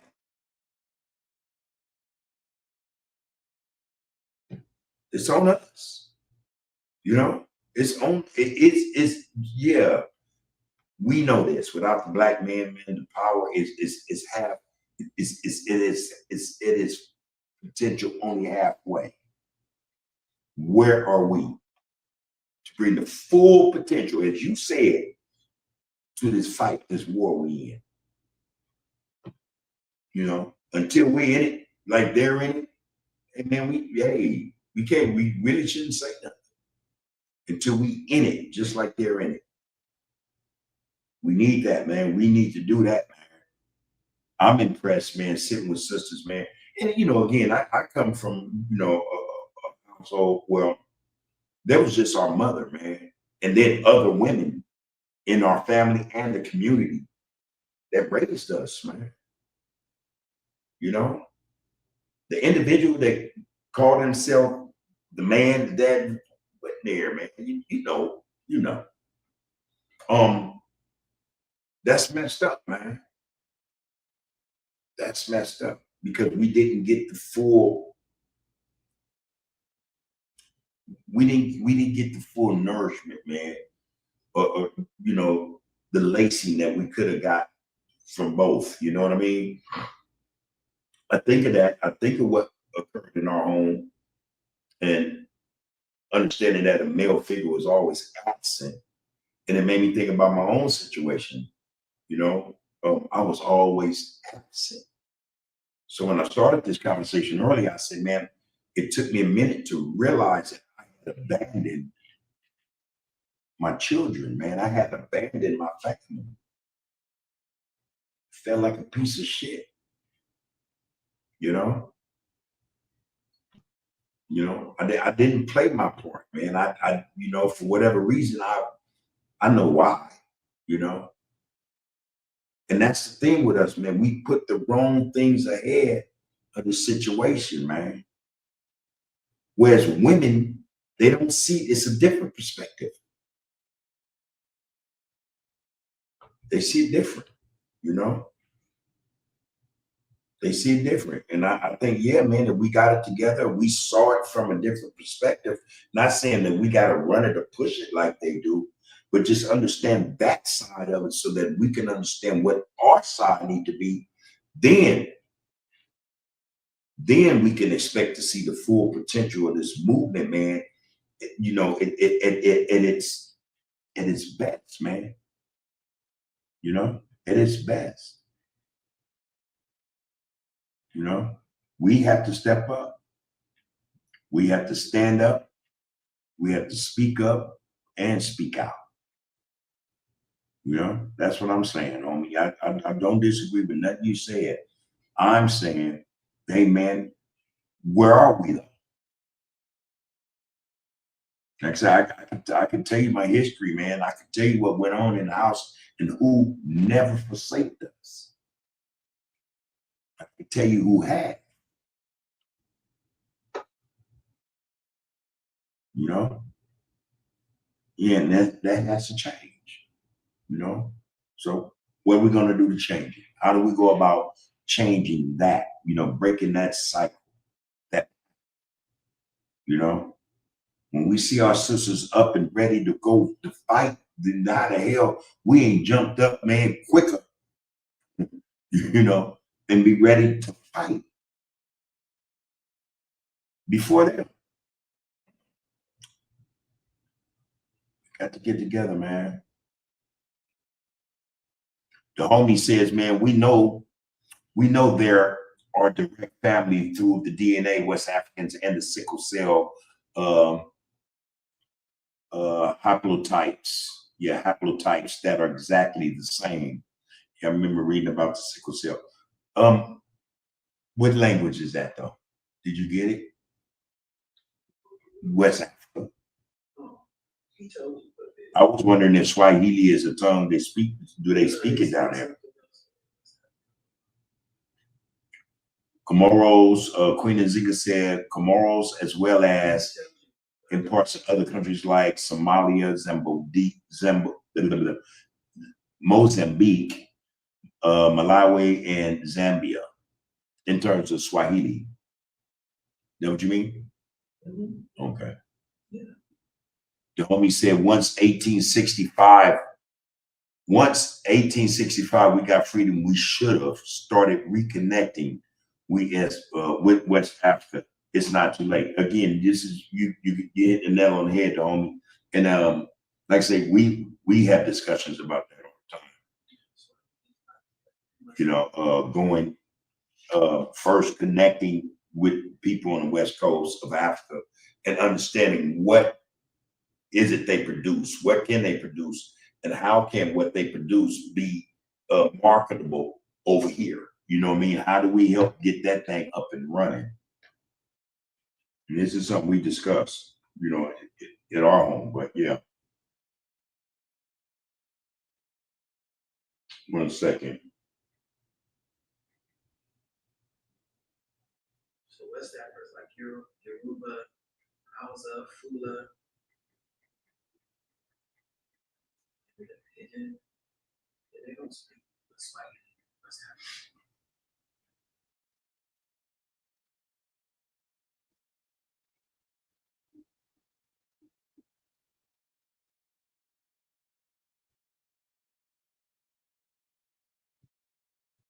Okay, so West Africa, the language, family, and cultural regions of West Africa are distinct from those where Swahili is spoken. The major languages of West Africa, such as Yoruba, Igbo, and Fula. You said that, okay. Which belong to different language groups within the larger Niger Congo family, but are not Swahili. African Union. Swahili has been adopted as a working language by the African Union and the East African community, reflecting its importance across a large part of the continent, but this does not mean it is spoken in all regions.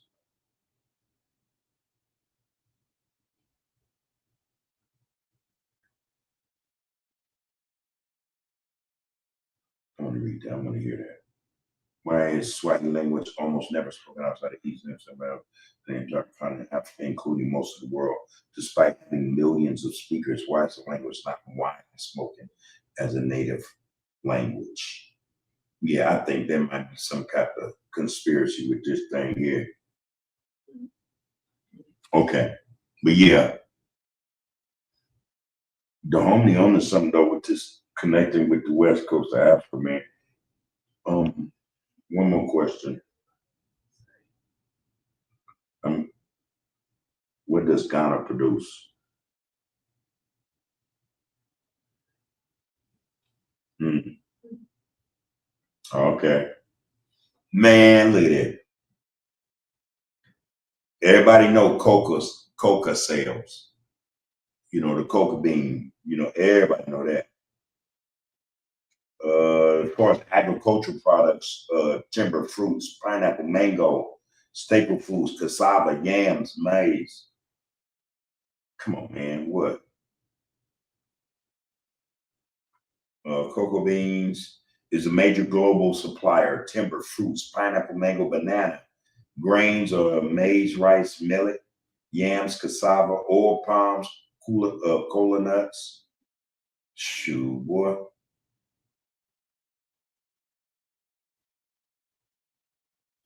Hmm. So in Ghana, they employ a large portion of the population and provides key exports like coca and timber. I think you go over there and get some stuff started. You do it right. You know, you have all your logistics set up, everything set. You can make a quick profit. But not only that, you can build something from it. You can invest in other stuff. Oh, excuse me. But that makes sense, man. Ain't nobody did nothing since 1865, and we are way about 100 some years behind the eight ball, man. How does that phrase go? Behind the eight ball, or should be in front of the eight ball? The homie says what most Africans can speak 2 or 3 languages.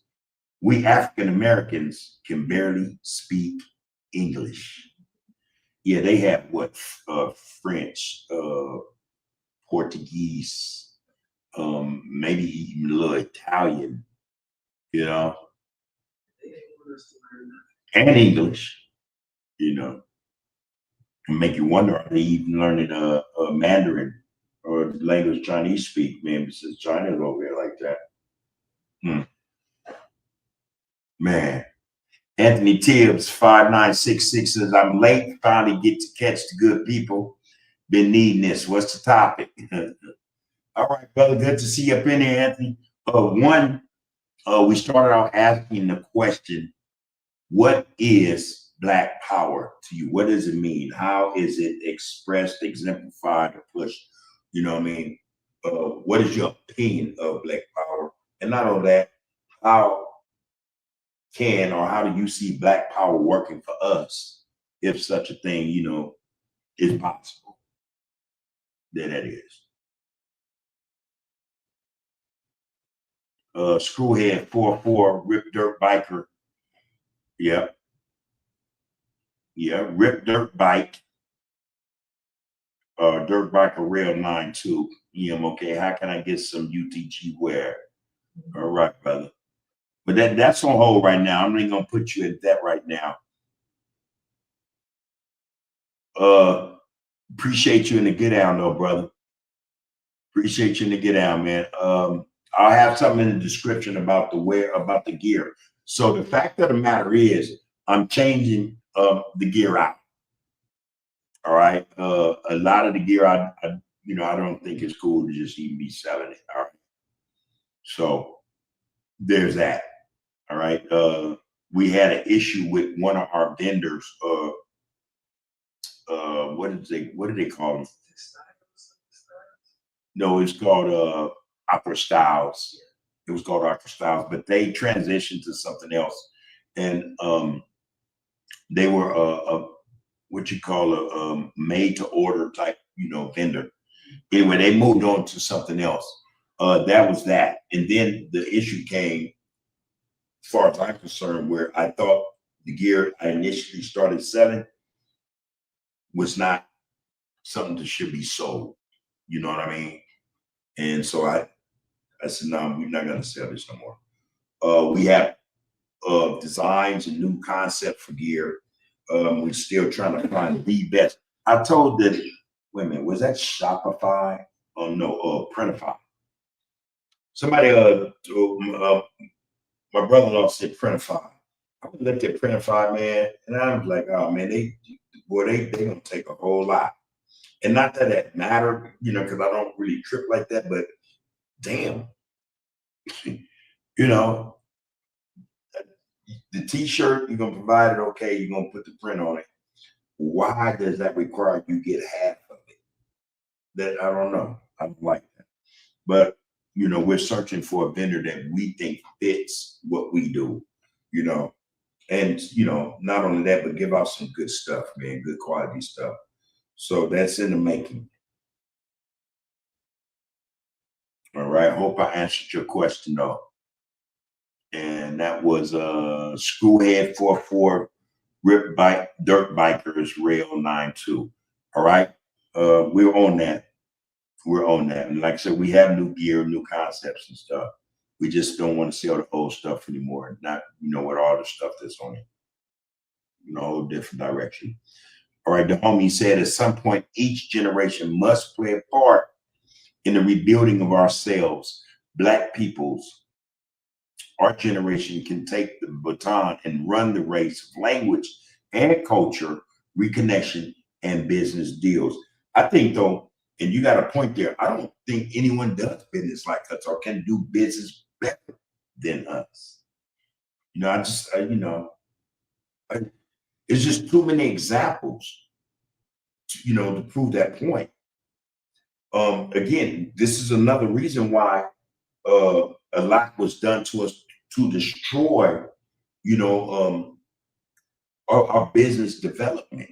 you know, especially when they seen or it was understood that we didn't need them, you know, to erect and run a profitable business, you know. So they figured out, okay, wait a minute, you know, we're gonna stop this. And they did what they did to all, not just one green wall of Black Wall Street, but man, just a whole lot of Black Wall Streets went the same way. They went and physically tore it down so that brothers and sisters cannot exercise their entrepreneurial acumen. You know, we're smart like that. We can get things done. We're being told that we can't. And I'm telling y'all, man, I think a lot of us believe that. A lot of us believe we're third rate, third class people, that we're ignorant. We have no intellect. We don't know how to create it. A lot of people have been convinced that we monkeys, man, that we didn't create or invent nothing. We have no recognizable contributions to civilization, society at large. And it's a lie. You know, it's a lie. Again, everything we're dealing with now, most of us on cell phones and laptops, they won't tell y'all who created this stuff. They'll take credit for it. They'll take credit for it, you know, and it's not theirs. You know, our people did this. Without us, they wouldn't have this. And I mean that literally. They wouldn't have laptops. They wouldn't have cell phones. You know, they wouldn't have Wi-Fi.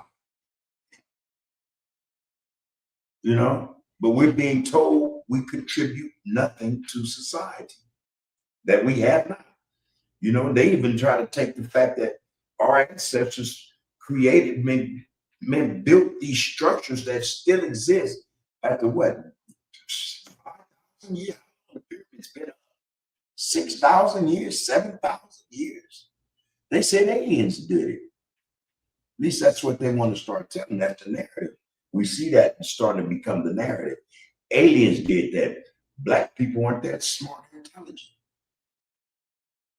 You know, my point is this, man. It's real simple, man. We are the ones that can get things done. We just have to have more faith, more confidence in our abilities. We have to know what our potentials are, man.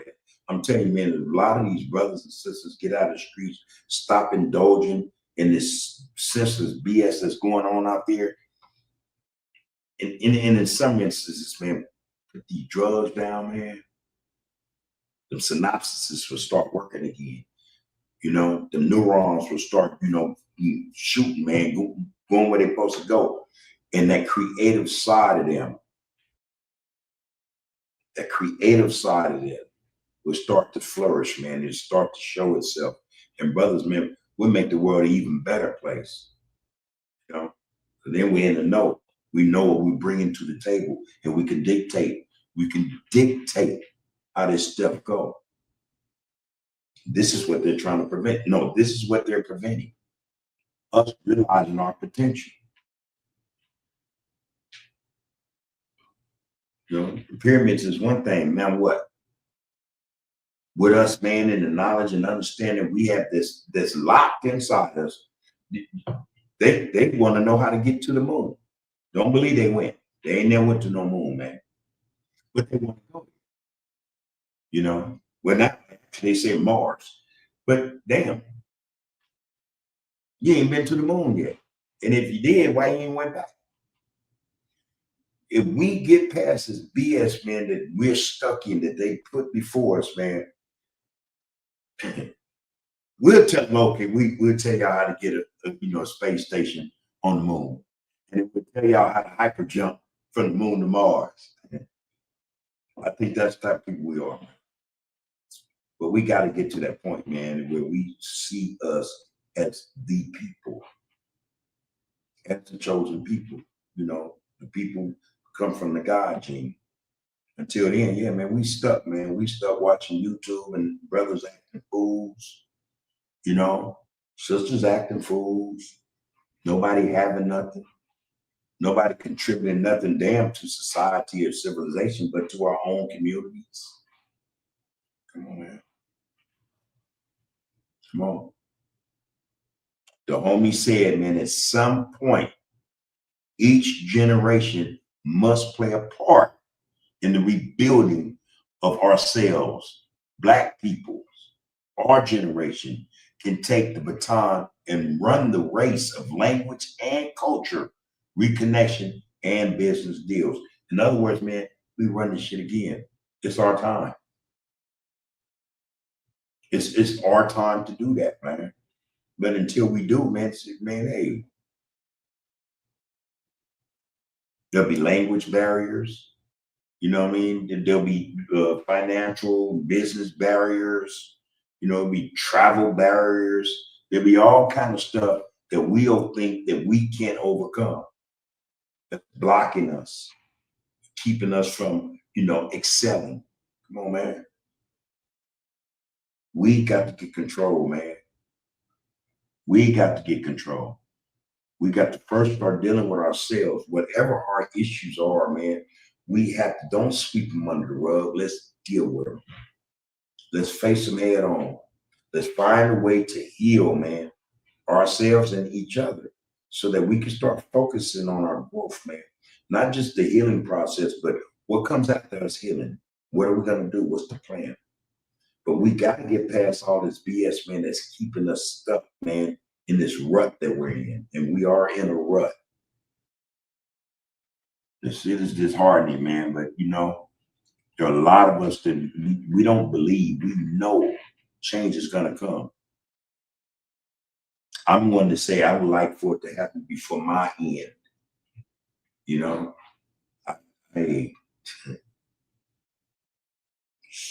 I, I said this the other day.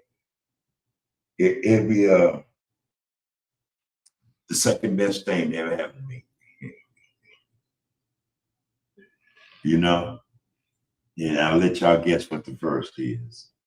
But anyway, the homie going to say that way, like Chinese do, we can have a port. The trucks can go get raw materials from the ports and bring the materials to the community. Then we all, both our family in Africa and America, can make money as a whole and eat together. Again, it's this unity, man. We lacking that. We're lacking love, and love is what's going to allow us to unify. That's a cold business proposal idea right there. And I'm telling you, the way it's going in Africa right now, where they're kicking out the Europeans, guess who's filling that void? Filling that void. That would be China and Russia. But I'm saying it's wide open. What the homie is saying, plain and simple, it's wide open. Here is our opportunity. And we can eat. We can eat. We don't have to chase no YouTube bag, y'all. Everybody can eat. Now we networking with our brothers across the water, our sisters across the water. We're networking. We're getting shit done. And we're changing the face of we're changing geopolitics, we're changing economics, we're changing how things are financed, and we're changing the dollar. You know what I mean? Man, this shit is doable. Hey, the homie, man, appreciate you for that, man. Appreciate you. You going to say, man, I'm gonna read that one over. Then we all, both our family in Africa and America, can make money as a whole and eat together. You're going to say with the raw materials, we can create products and sell them at lower prices to our communities. Well, man, if that is not a master business plan, I don't know what is. We X out Walmart, Target, all of them. Routes, bonds, and all. We X them out, man.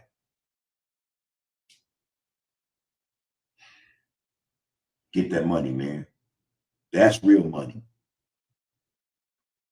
And not only that, we're bringing our people back together. Legitimately. Legitimately. Yeah. Huh. Real spit.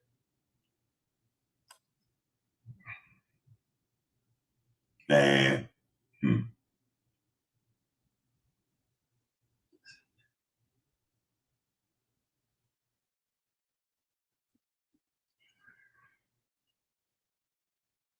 Excuse me.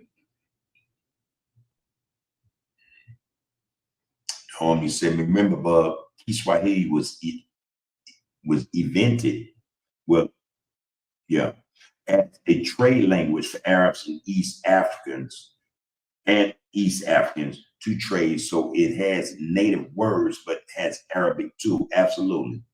Absolutely. Allah is God and Mingus is God in Kiswahili. Mhm.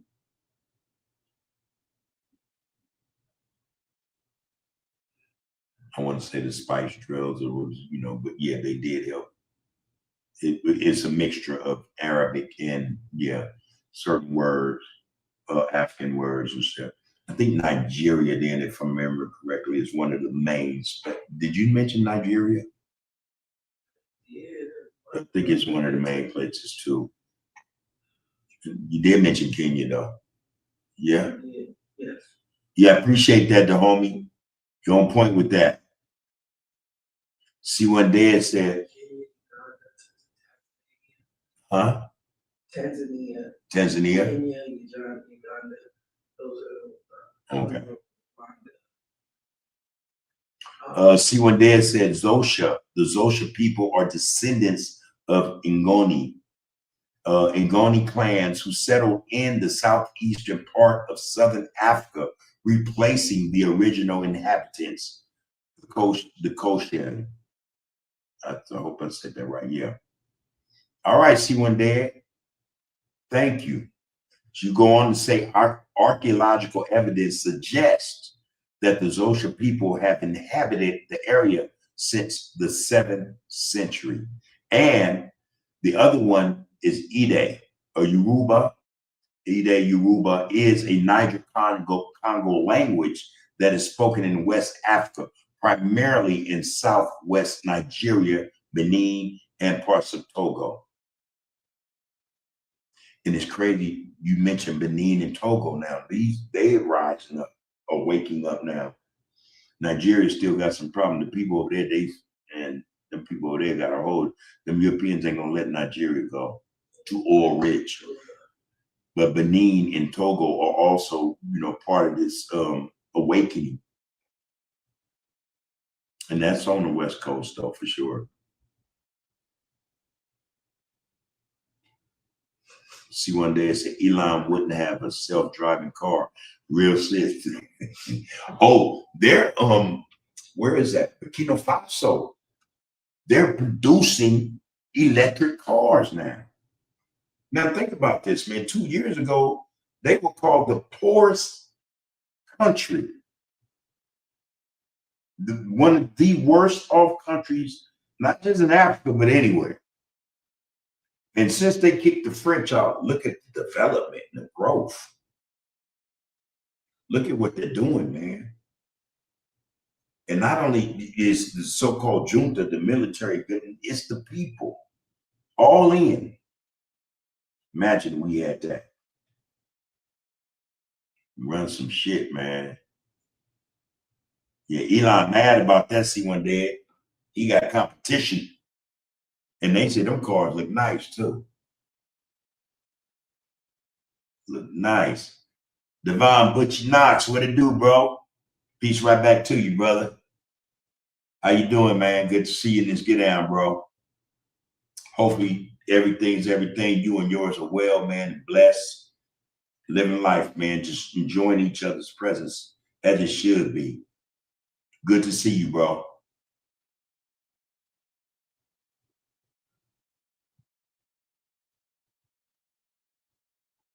Yeah, man.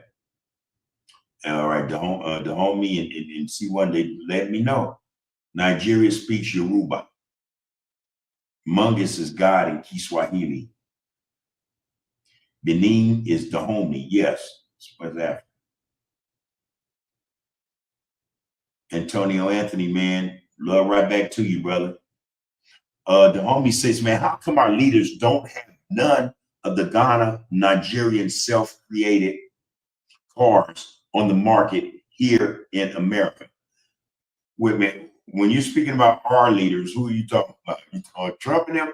Or are you talking about the Black Caucus? Or yeah, because if we're talking about Trump and them, nah. Trump and them, they want to try to go to war with some African states right now, man. They're not trying to, man. Oh shit! But Africa playing ball, hardball, right back with them. In fact, rejected a lot of imports, not just cars, but food, and, all kinds of stuff. Pigs. They like, nah, man, we don't want none of that shit. So Trump and them, they're losing a whole lot of money, and they're trying to figure out how to get back into good graces, so to speak. Never was good graces. Our people over there was getting the shaft, man. They were getting the shaft, until they stopped it. So now Trump and them and his people are trying to figure out how to get back over there in Africa. They kicked the military out. Well, in certain spots, right? Let's be clear. They're not only losing financially in terms of import export. The NGOs are getting kicked out. They just kicked out the Red Cross.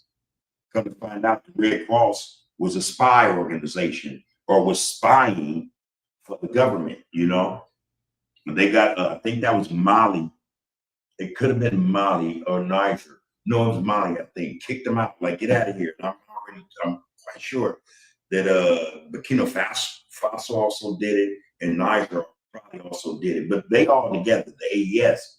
And now they just accepted Chad into the get out. We know that Benin right now, if I remember correctly, they're revolting right now. There's an uprising over there, revolution. That's not the only one. Like, men down there, well, it's gonna spread. The west coast of Africa, man, that leads into the Sahara, it's gonna catch fire. And then brothers and sisters, mainly the young people of these African states, I think the population is something like 60, 70% young. It's their time.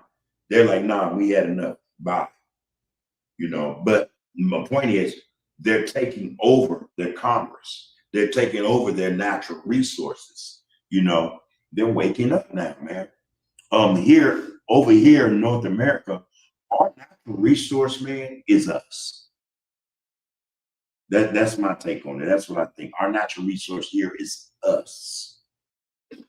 Like I said, we generate, we spend, we're in their system, we spend 1.4 trillion annually. And that's just what they can count above board. You know what I mean? We're not even gonna talk about the money that passes hands, the illegal shit and everything else. We keep this country going.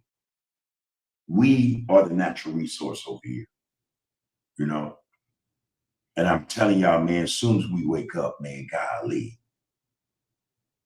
man.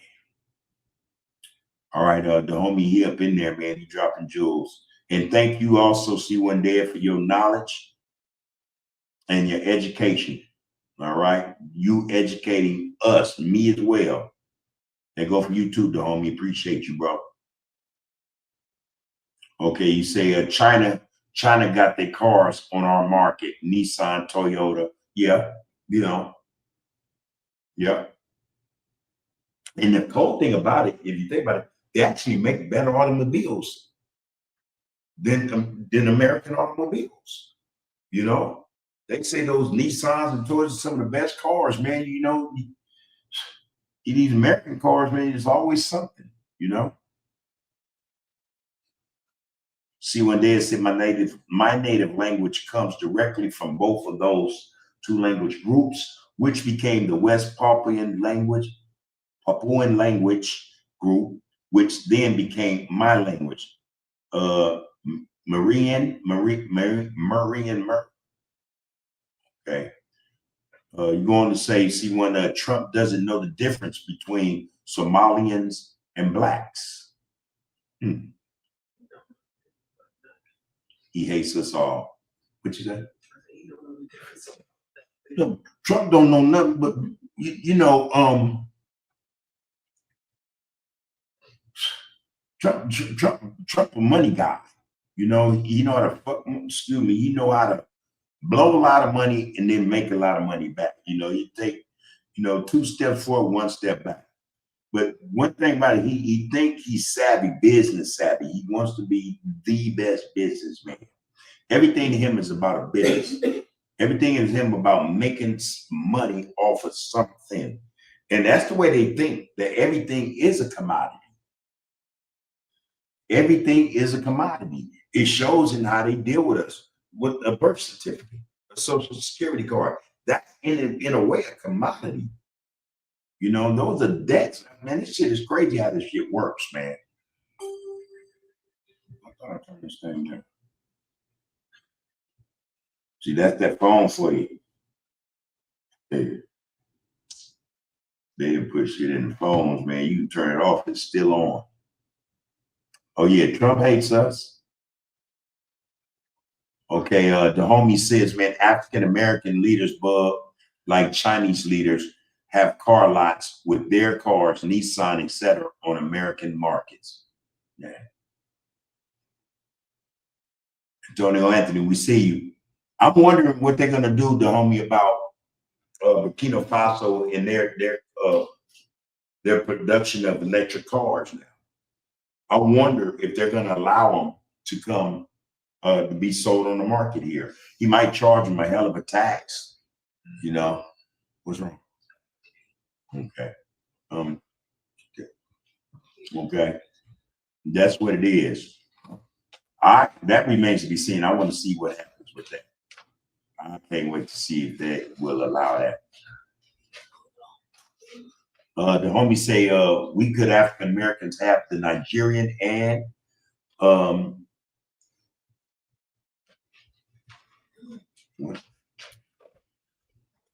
we could have the Nigerian and Ghanaian cars on the American market, buying on a large scale and selling them here in America.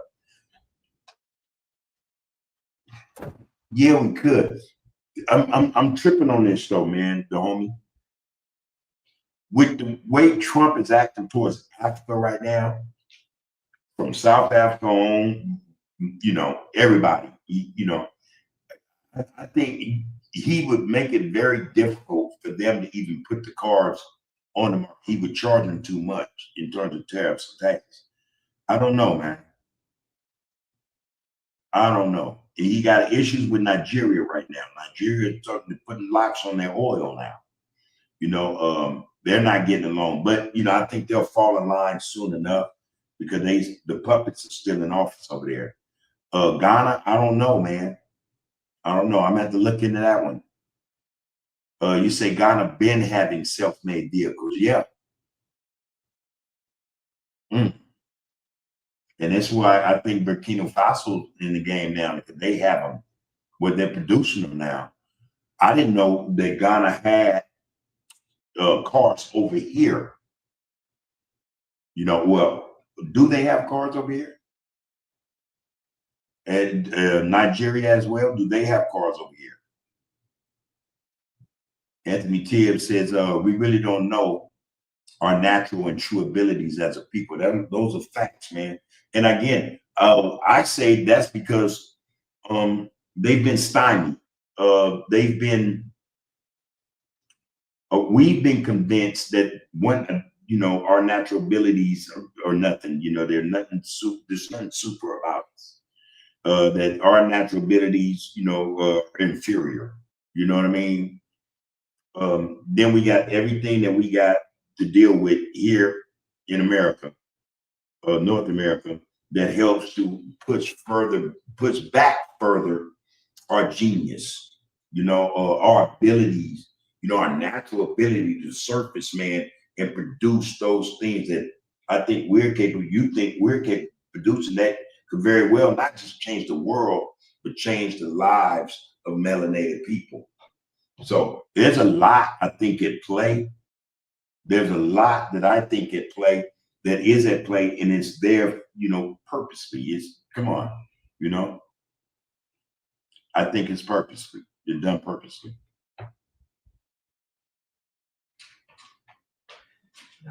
Okay. The homie says he could charge them too much. Yeah. And then you go on to say the homie that no, Ghana does it, neither Nigeria. Okay. Khalifa Talk, what it do, man? Big Bub. Much love, Texas to the Bay, man. Real spit, man. Much love to Houston and Fort Worth, Dallas, and so on. Glad to see you to get down, brother. Peace and blessings to you and yours. You're more than welcome to be here, no doubt. Anthony Tibb said, us brothers got to get off that slide. Tell the truth, man. We got to get off that slide, man. Come on, man. We got to get involved, man, with our people, man. We got to start changing some stuff. And we got to start doing it together. We have to work together, man.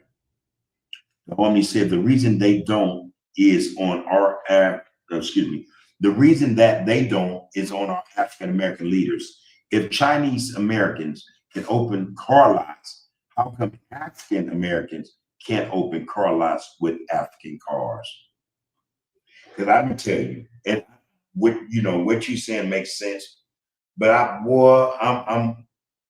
man, it's just see, this is the thing, I think, man. The fear of us coming into the know, coming into especially something like on in terms of economics, money, businesses that can really, really, really take off. The fear of that, man, is what I think would make them prevent us from having car lots selling specifically African cars. Because then what? Then that means, I think a consciousness would take place and brothers and sisters would start buying in cars. So who takes a hit? None of the plants that their cars are made have contract with America. Chinese America, they work together. You know what I mean? GM and all them, man. Ford, they got plants all over the world. American corporations got them plants over there, and they work for a little bit of nothing. Those plants aren't over there. That then means that those plants producing African-made cars come to America have nothing to do with U.S. car corporations. And believe me, their lobby would go crazy. Their lobbyists would go crazy on the Congress and Senate if they allowed that. I'm just that, that's just what I'm thinking, though, homie. I could be very wrong, but hey, man, it is doable. But I'm gonna tell you, boy, that that's a fight, I'm willing to see as well. Let's see if they treat us different. Let's see if there's equality. Let's see if the business side of it, the corporate side is equitable to what we see with GM, Ford, or any of those car companies that deal, that sell cars in America. I think it'll be a different game, man. It'll be, and that's just, I think, the fear they have of us succeeding, bro. Succeeding. That's the fear they have of us. Us succeeding. Our success would mean what? Their failure. See, because that's how they look at us. Their success in their eyes, they think means to us our failure. And a lot of us actually buy into that. But our success, I think, with those, the hate mongers, man, racists, whatever you want to call them, man, our success in their minds would be their failure. They're no longer superior, no longer superior. We would be no longer inferior. If we match, if the table was straight and level, everything above board. That's what I think, bro. Yeah, is it doable? Yeah. But what are the circumstances? What would be the circumstances? Again, with the trade-off be like we see all over the world, them countries that bring cars here, Germany, China, whoever, South Korea, would it be the same? I don't think so. I don't think so. I think it would be doubly difficult for African states to produce automobiles to send them over here and have 500 car lots, dealerships, 1,000 dealerships, 5,000 dealerships in this country. Now, somebody losing, and I'm telling you, they're gonna be like, it ain't gonna be us. Them, I don't know, man. That's some now you got my brain going. I want to see that. I want to see that, bro. Anthony Tibbs says definitely doable. Yeah, us getting off that slide, man, is doable. The homie goes on to say Cadillac was going out of business until they decided to sell it to Black Americans. Dropped the prices on it, yeah. But Cadillac was an American corporation. It was an American company, right? They were going out of business, for whatever reason. The blacks, became black car. All right, we bought Cadillac back. Again, we are the resource economically. And this is nothing new, man. And this is what I think a lot of us miss. It's nothing new that we are an economic force to be reckoned with. It's just that we don't know that. We don't know. Anthony Tibbs says, that's what he just said. That what he just said would definitely create jobs for our people as well. Think about it. Look, man, that's another thing I'm trying to say, man. That's something they're gonna do everything that they can to prevent. Our success in their minds is their failure. They took industrial jobs out of communities where industrial jobs existed in the 40s, 50s, 60s, and 70s. They removed them. And they took them somewhere else, man, to where our people couldn't get them jobs because we were starting to buy homes. We were starting to, we had money to buy homes, and we were protesting about the redlining and all this stuff. Banks not giving. It's a whole lot at play. I don't want to sound like I'm being a naysayer or being negative. I'm just saying that we have to understand, just based on what we've been through, how the game is going to be played against us, how the deck is stacked against us. Ideas just are great. What you're saying to homie is great. Imagine that. It gets done. We figure out a way to make that happen. We get black celebrities, athletes, whatever, to buy a few of these cars. Give them to their little brothers and sisters and mama. You know what I mean? To promote it. I mean, come on, man. That thing would go through. It would, yeah. But I tell you, it'd be a whole lot of obstacles and hoops to be jumping through because they're gonna know better than us what that would entail and what it would mean for us. I don't know. Let me say, man, if blacks started liking African cars and buying them, then their other cultures would too. We set the trends, but I don't disagree. Everybody follow what we do. Well, we're talking about now a government. We're talking about the main corporation in the world. I don't know, man. They would only submit or fall back if such a thing occurred to where, yeah, we set this trend. We didn't got 200. We didn't got 2 million them cars over here, and everybody want one because we drive them. It would take something. It would take something big, something huge to make them fall back and allow this thing to happen. And I'm telling you, the fear Okay, the cars today, what tomorrow? What these darkies gonna be trying to do tomorrow? GM, all of them gonna be up in arms. You know, how'd y'all let this happen? We paid y'all, our lobbyists paid y'all to make sure this doesn't happen.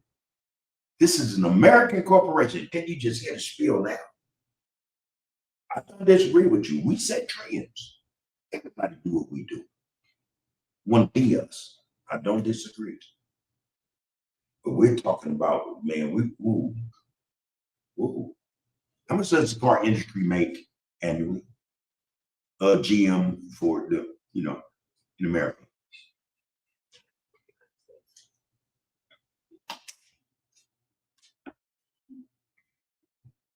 10 to 13 million vehicles annually, driving over trillion into the economy. They pump trillions? Driving over 1.5 trillion into the economy. 1.5 trillion. Who is that? Both car corporations? Just U.S. car industry produces. The U.S. car industry? 1.5 trillion. Driving over 1.5 trillion into the economy. Over. Into the economy. Okay, I heard you. Okay. I don't know, man. That would be, love to see it. You're right, though, Don. We do set the trends. No doubt about that. Then why is it that we do? Yeah, okay. And then back to your man. We don't have these cars dealerships, these African cars here. Why don't we have a black clothing line? I mean, some major shit. Damn Louis, damn Gucci, damn all that. What is that? Major shit, man. Major shit. We supposed to be in the driver's seat, truly. I don't know. Yes, it would provide jobs for blacks. Yes, it would. African manufacturer, African dealership, here in America would provide jobs for blacks.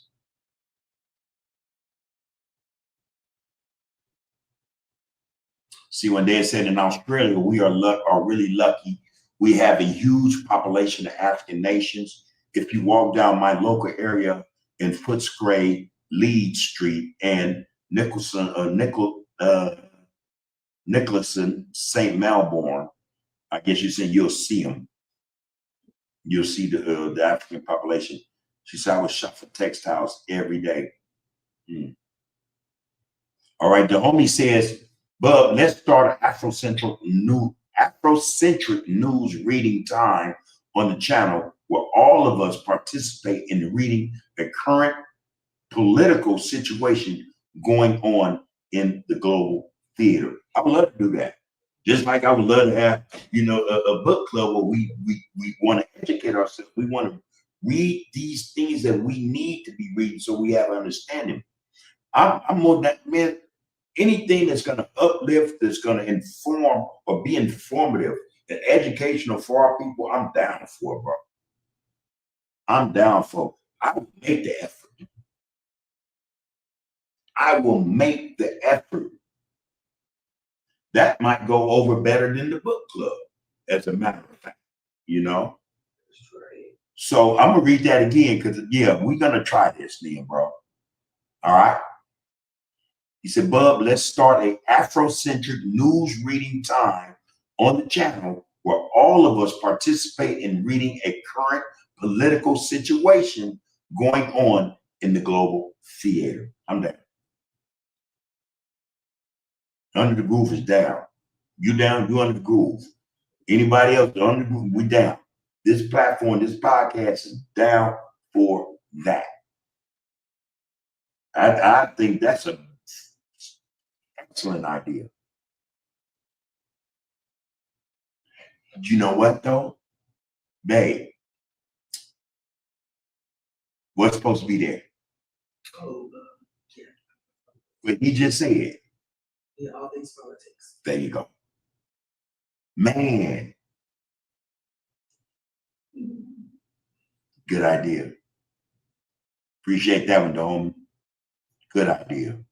Queen Nzinga said the U.S. car industry produces roughly 10 to 13 million vehicles annually, driving over 1.5 trillion into the economy. Mm, mm, mm, mm. All right. All right, everybody. I want to end on that idea, the homie. AC one day we hear you. I didn't know there was a large African population in Australia of all African nations. I did not know that. I learned something today. You know, wow. All right. All right. And hopefully we hear more about that. The homie, I appreciate this idea that you had, that you put before, you know, the Royal Group congregation. This is something I think, like you, we should start immediately. You know, I think we can do this. I could do this one from home. Let's Thursday, let's find a date and a time to do this. All right. And we kick that thing off, man. The sooner the better. The sooner the better. All right. I'm in. I'm in. All right. So on that note, see one day, we love you, sister. All right. The homie, man, power's in the people, man. We appreciate you, man. We appreciate you as well. See one day, we appreciate everyone in the Royal Group congregation, your involvement and participation. Your, you know, just being here, man, means a whole lot to everyone who is here. So thank you guys for coming in tonight. I want to leave with this, man. Love yourself. Love yourself. And watch how things work out. Watch how things work out. All right. Watch who's affected by that love for self. Pay attention. I learned a long time ago, observation is our best teacher. Love yourself and observe what people would, how they respond and react to that. They're going to want what you're doing, man, what you got. They want to know how to get it. You know, you're going to have that love to give them. You're going to show them. You're going to help them learn. You're going to want to educate them about self. Love yourself, man. That's so you can love others, man. Take care of each other. We are all we have. The homie, man, let's get it together Thursday. We're going to chop it up, man, in the real way. See you one day. Love you, queen. You take care of yourself. Always hold that head high, all right? You are the God gene. You are part of the God gene. Stay safe. Stay blessed, all right? Power is in the people as much as there's power to the people. Black first, y'all. Let's make this thing what it's supposed to be, all right? All love, respect. Peace.